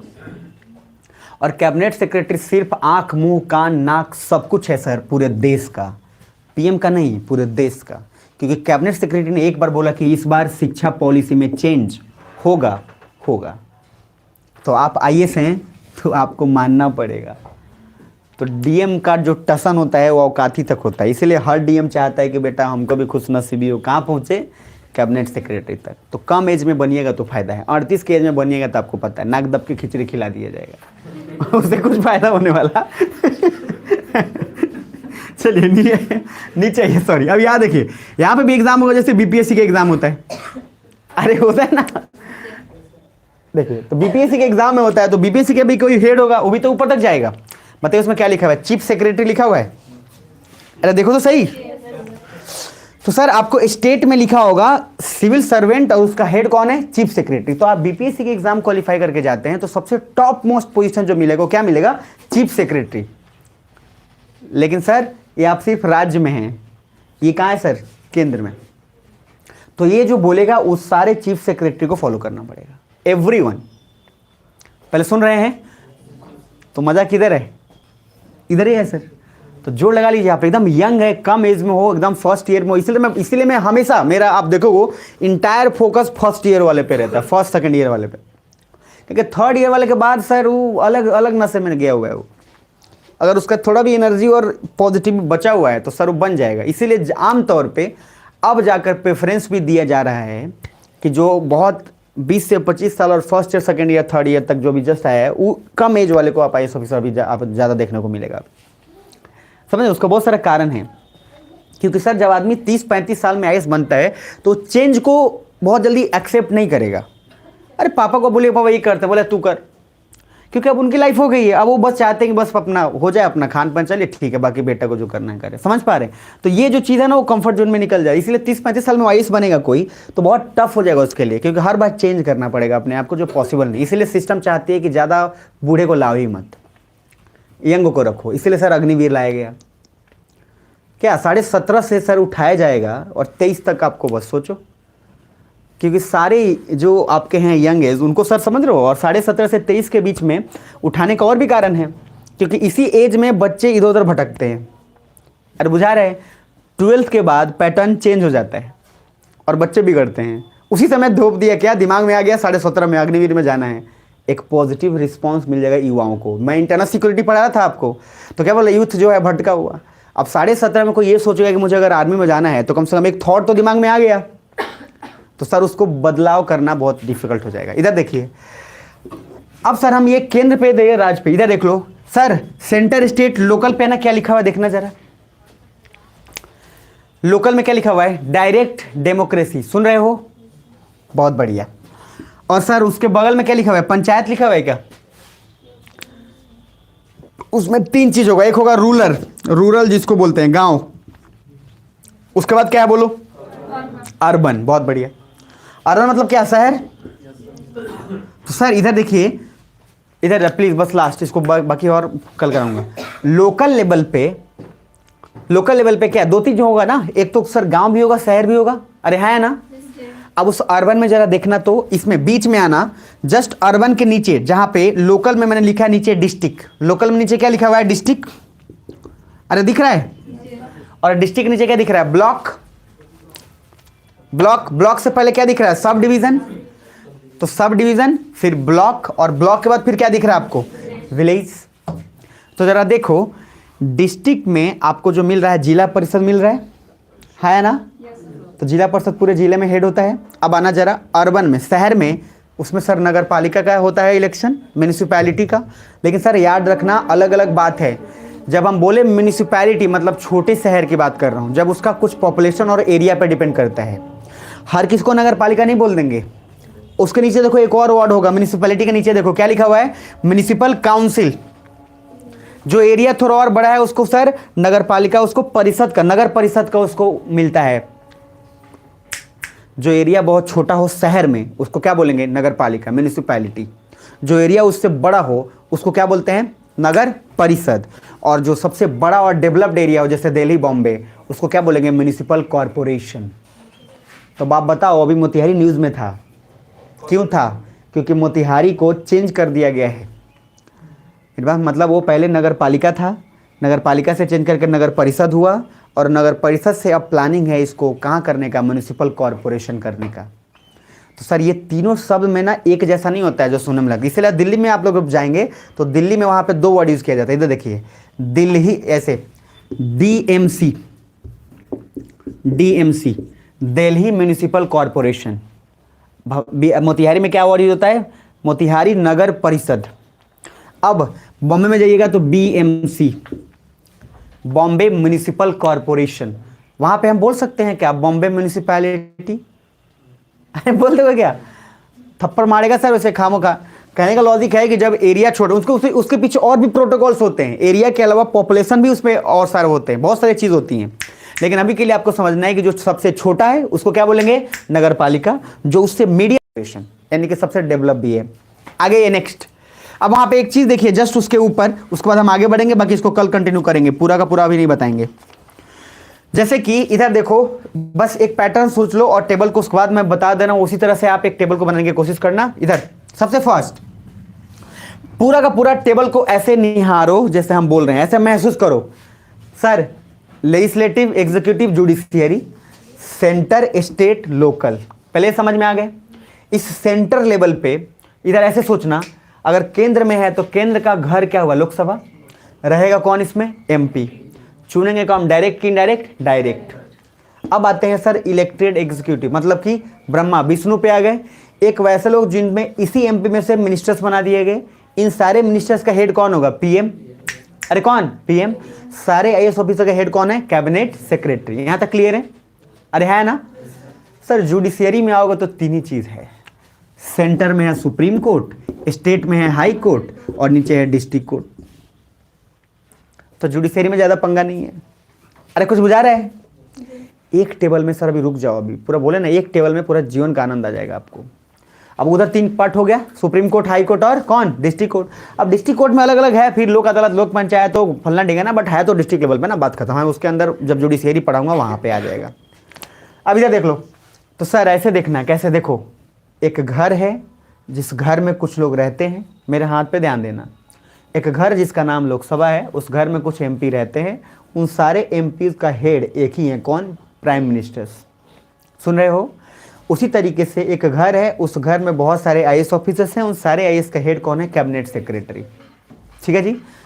एक घर है जिस घर का नाम SL है, उसमें MLA रहते हैं, उन सब का हेड कौन है, CM। राज्यसभा के MP को चुनते कौन है, MLA। जो यहाँ से हम विधायक लोग हैं उनको वोट देते हैं, इसलिए उनको इनडायरेक्ट बोलते हैं। सुन रहे हो। अब इधर आना, नेक्स्ट बीच में इलेक्टेड एग्जीक्यूटिव का काम। यहाँ BPSC ऑफिसर्स हैं, बहुत सारे IAS ऑफिसर्स हैं, इन सब का हेड कौन होगा, चीफ सेक्रेटरी। यहाँ तक क्लियर है। अब आना लोकल लेवल पे, गांव में। तो गांव का भी कुछ लोग हेड होगा, तो गांव में भी अलग अलग लेवल बना दिया, जैसे डिस्ट्रिक्ट लेवल। तो डिस्ट्रिक्ट पे हेड कौन है? जिला परिषद, क्योंकि वो इलेक्टेड है, उसको वोट किया गया है। अब डिस्ट्रिक्ट के नीचे उसमें क्या लिखा हुआ है? Sub division. तो बहुत जगह सब डिवीज़न होता है, जैसे आप एसडीएम सुनते हैं, अरे सुनते हो ना एसडीएम। तो सर एसडीएम जब आप सुनते हैं तो उसका सब डिविजनल मजिस्ट्रेट वो अलग है, तो सब डिवीज़न जहाँ होगा वहाँ पे जाएगा। आप सुनना बस, सब डिवीज़न के नीचे वहाँ पे क्या है देखना, ब्लॉक लेवल पे होगा। तो लोकल लेवल पे पहले होगा क्या? शहर, फिर क्या होगा? सब डिवीज़न, फिर क्या होगा? ब्लॉक, फिर होगा गाँव। जैसे आपसे पूछा जाता है ना, कौन गाँव, कौन थाना, कौन ब्लॉक, कौन भाया। भाया भी पूछा जाता है, छपरा भाया। मान लीजिए एक बात बोल रहे हैं, जनरली पहले बचपन में यही रटवाया जाता था, बेटा कौन सा भाया है। अब उसको भाया समझ ही नहीं आता था। आप समझ रहे हैं? बहुत लोग को अभी तक भाया समझ में नहीं आता है। समझिएगा भी मत, कोई उसका जरूरत नहीं है, समझ रहे हैं? बस गोत्र पता रखिए अपना, बाकी भाया हुआ मत समझिएगा। बहुत उसमें सर वो पुराने ज़माने के लोग उस तरह से समझते थे जब अंग्रेज का था तब। अब हाँ जरा आप हेडिंग एक बार देखो, लोकल लेवल पे आओ, नीचे ब्लॉक लेवल पे, जल्दी आओ क्विक।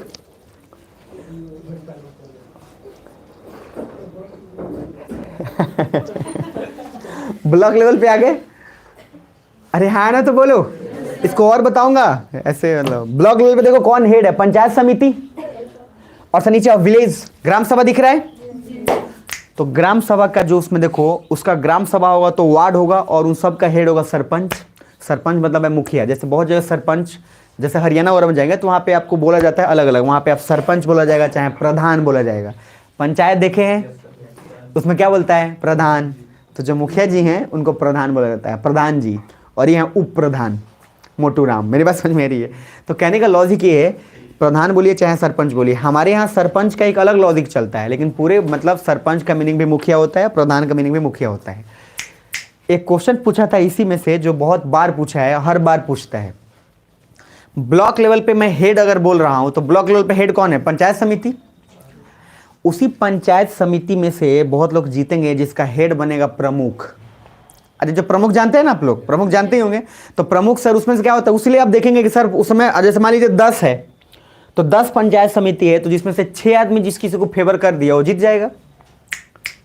इसलिए सर पंचायत समिति के बाद प्रमुख के इलेक्शन में कोनो को नेपाल लेके जाएगा स्कॉर्पियो से, कोनो को कुछ जाएगा, कोनो को कहीं जाएगा। आप समझ रहे हो? क्या कि सर जहाँ इन्हें उन्हें कौन हुआ, वो टॉयलेट करने में जाता कहता ना भाई साथ चलेंगे अब, क्योंकि सर कोई भरोसा नहीं है कब तुम उसके पक्ष में गए पूरा का पूरा मामला पलट जाएगा। तो लॉजिक कहने का है, आपको समझना कैसे, टेबल को भी बस बेसिक बता रहे हूँ। ऐसे देखो प्लीज मेरे साथ महसूस करना, एक टेबल के सामने रख दो, 3 चीज सोचो। पूरे इतिहास में पॉलिटी में 3 चीजें, एल, ई और जे। इसके अंदर सेंटर, स्टेट और लोकल, यहां तक क्लियर है? इस सेंटर का भी कोई हेड होगा, स्टेट में भी कोई हेड होगा, और लोकल लेवल पे भी हर डिपार्टमेंट कोई ना कोई हेड होगा। अरे हाँ है ना? एक होगा इलेक्टेड एग्जीक्यूटिव जो इलेक्शन से आया है, और एक होगा जो सर परमानेंट एग्जीक्यूटिव है जो एग्जाम क्वालिफाई करके आया है। अरे है ना? तो जरा ध्यान से एक बार आइडिया लगाना, डिस्ट्रिक्ट लेवल पे आना, जल्दी से आओ। डिस्ट्रिक्ट लेवल पे आ गए? डिस्ट्रिक्ट लेवल पे आने के बाद उसके परमानेंट एग्जीक्यूटिव में जाना। क्या लिखा हुआ है वहां?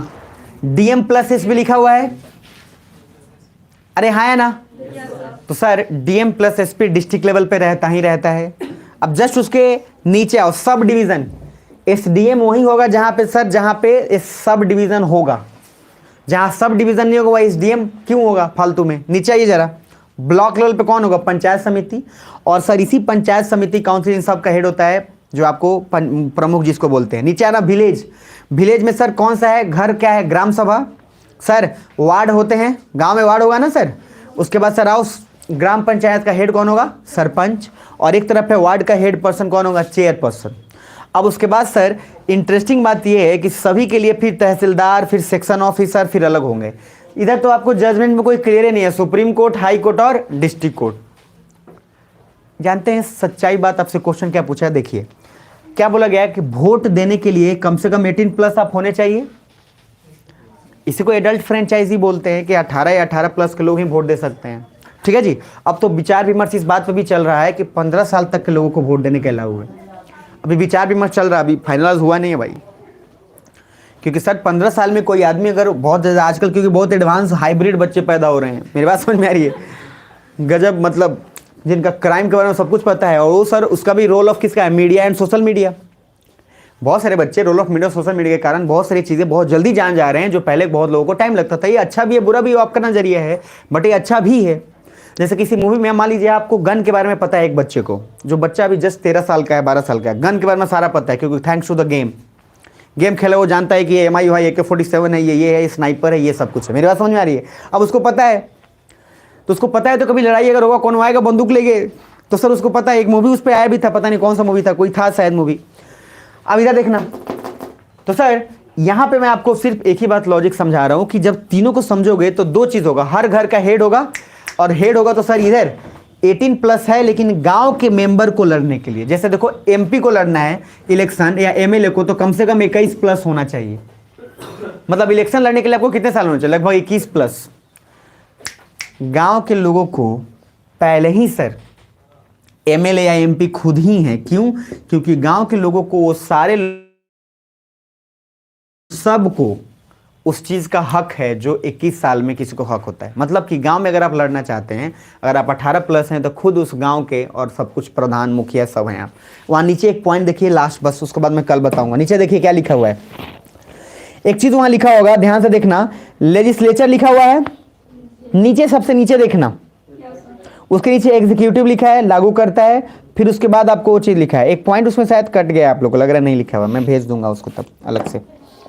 और राइट साइड में देखना एक और जल्दी, वहां पे शॉर्ट फॉर्म सारे एक बार देख लो, पहले एक बार खाली शॉर्ट फॉर्म देख लो, बाकी मैं इसको कल ही बताऊंगा।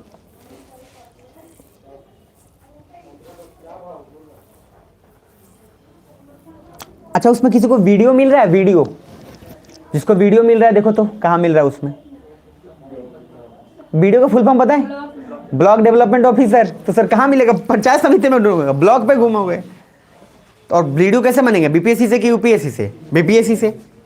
तो सर समझने का बस फेरा इतना है, आपको क्या क्या समझना है। मैं 2-3 बार इसको बार बार रिपीट क्यों कर रहा हूं? क्योंकि 2-3 बार के खेल के चक्कर में 3-4 बार जाएगा, 3-4 बार जाएगा, आपको समझ में आ जाएगा। उसके बाद मैं आपसे टेबल अभी बनवाऊंगा और आपको आइडिया हो जाएगा कितना जगह छोड़ना है घर जाकर। तो अभी कुछ नहीं करना है, अब जितना सारा कुछ लिखा हुआ है ऐसे सोचना है। अब देखिए लास्ट कंक्लूड कर रहा हूं, फिर आगे का कल बताऊंगा, अभी काम यहां करना है। देखिए लेजिस्लेटिव अलग है, अकेले है, एग्जीक्यूटिव में 2 हो गया, कौन? परमानेंट, सॉरी इलेक्टेड और परमानेंट।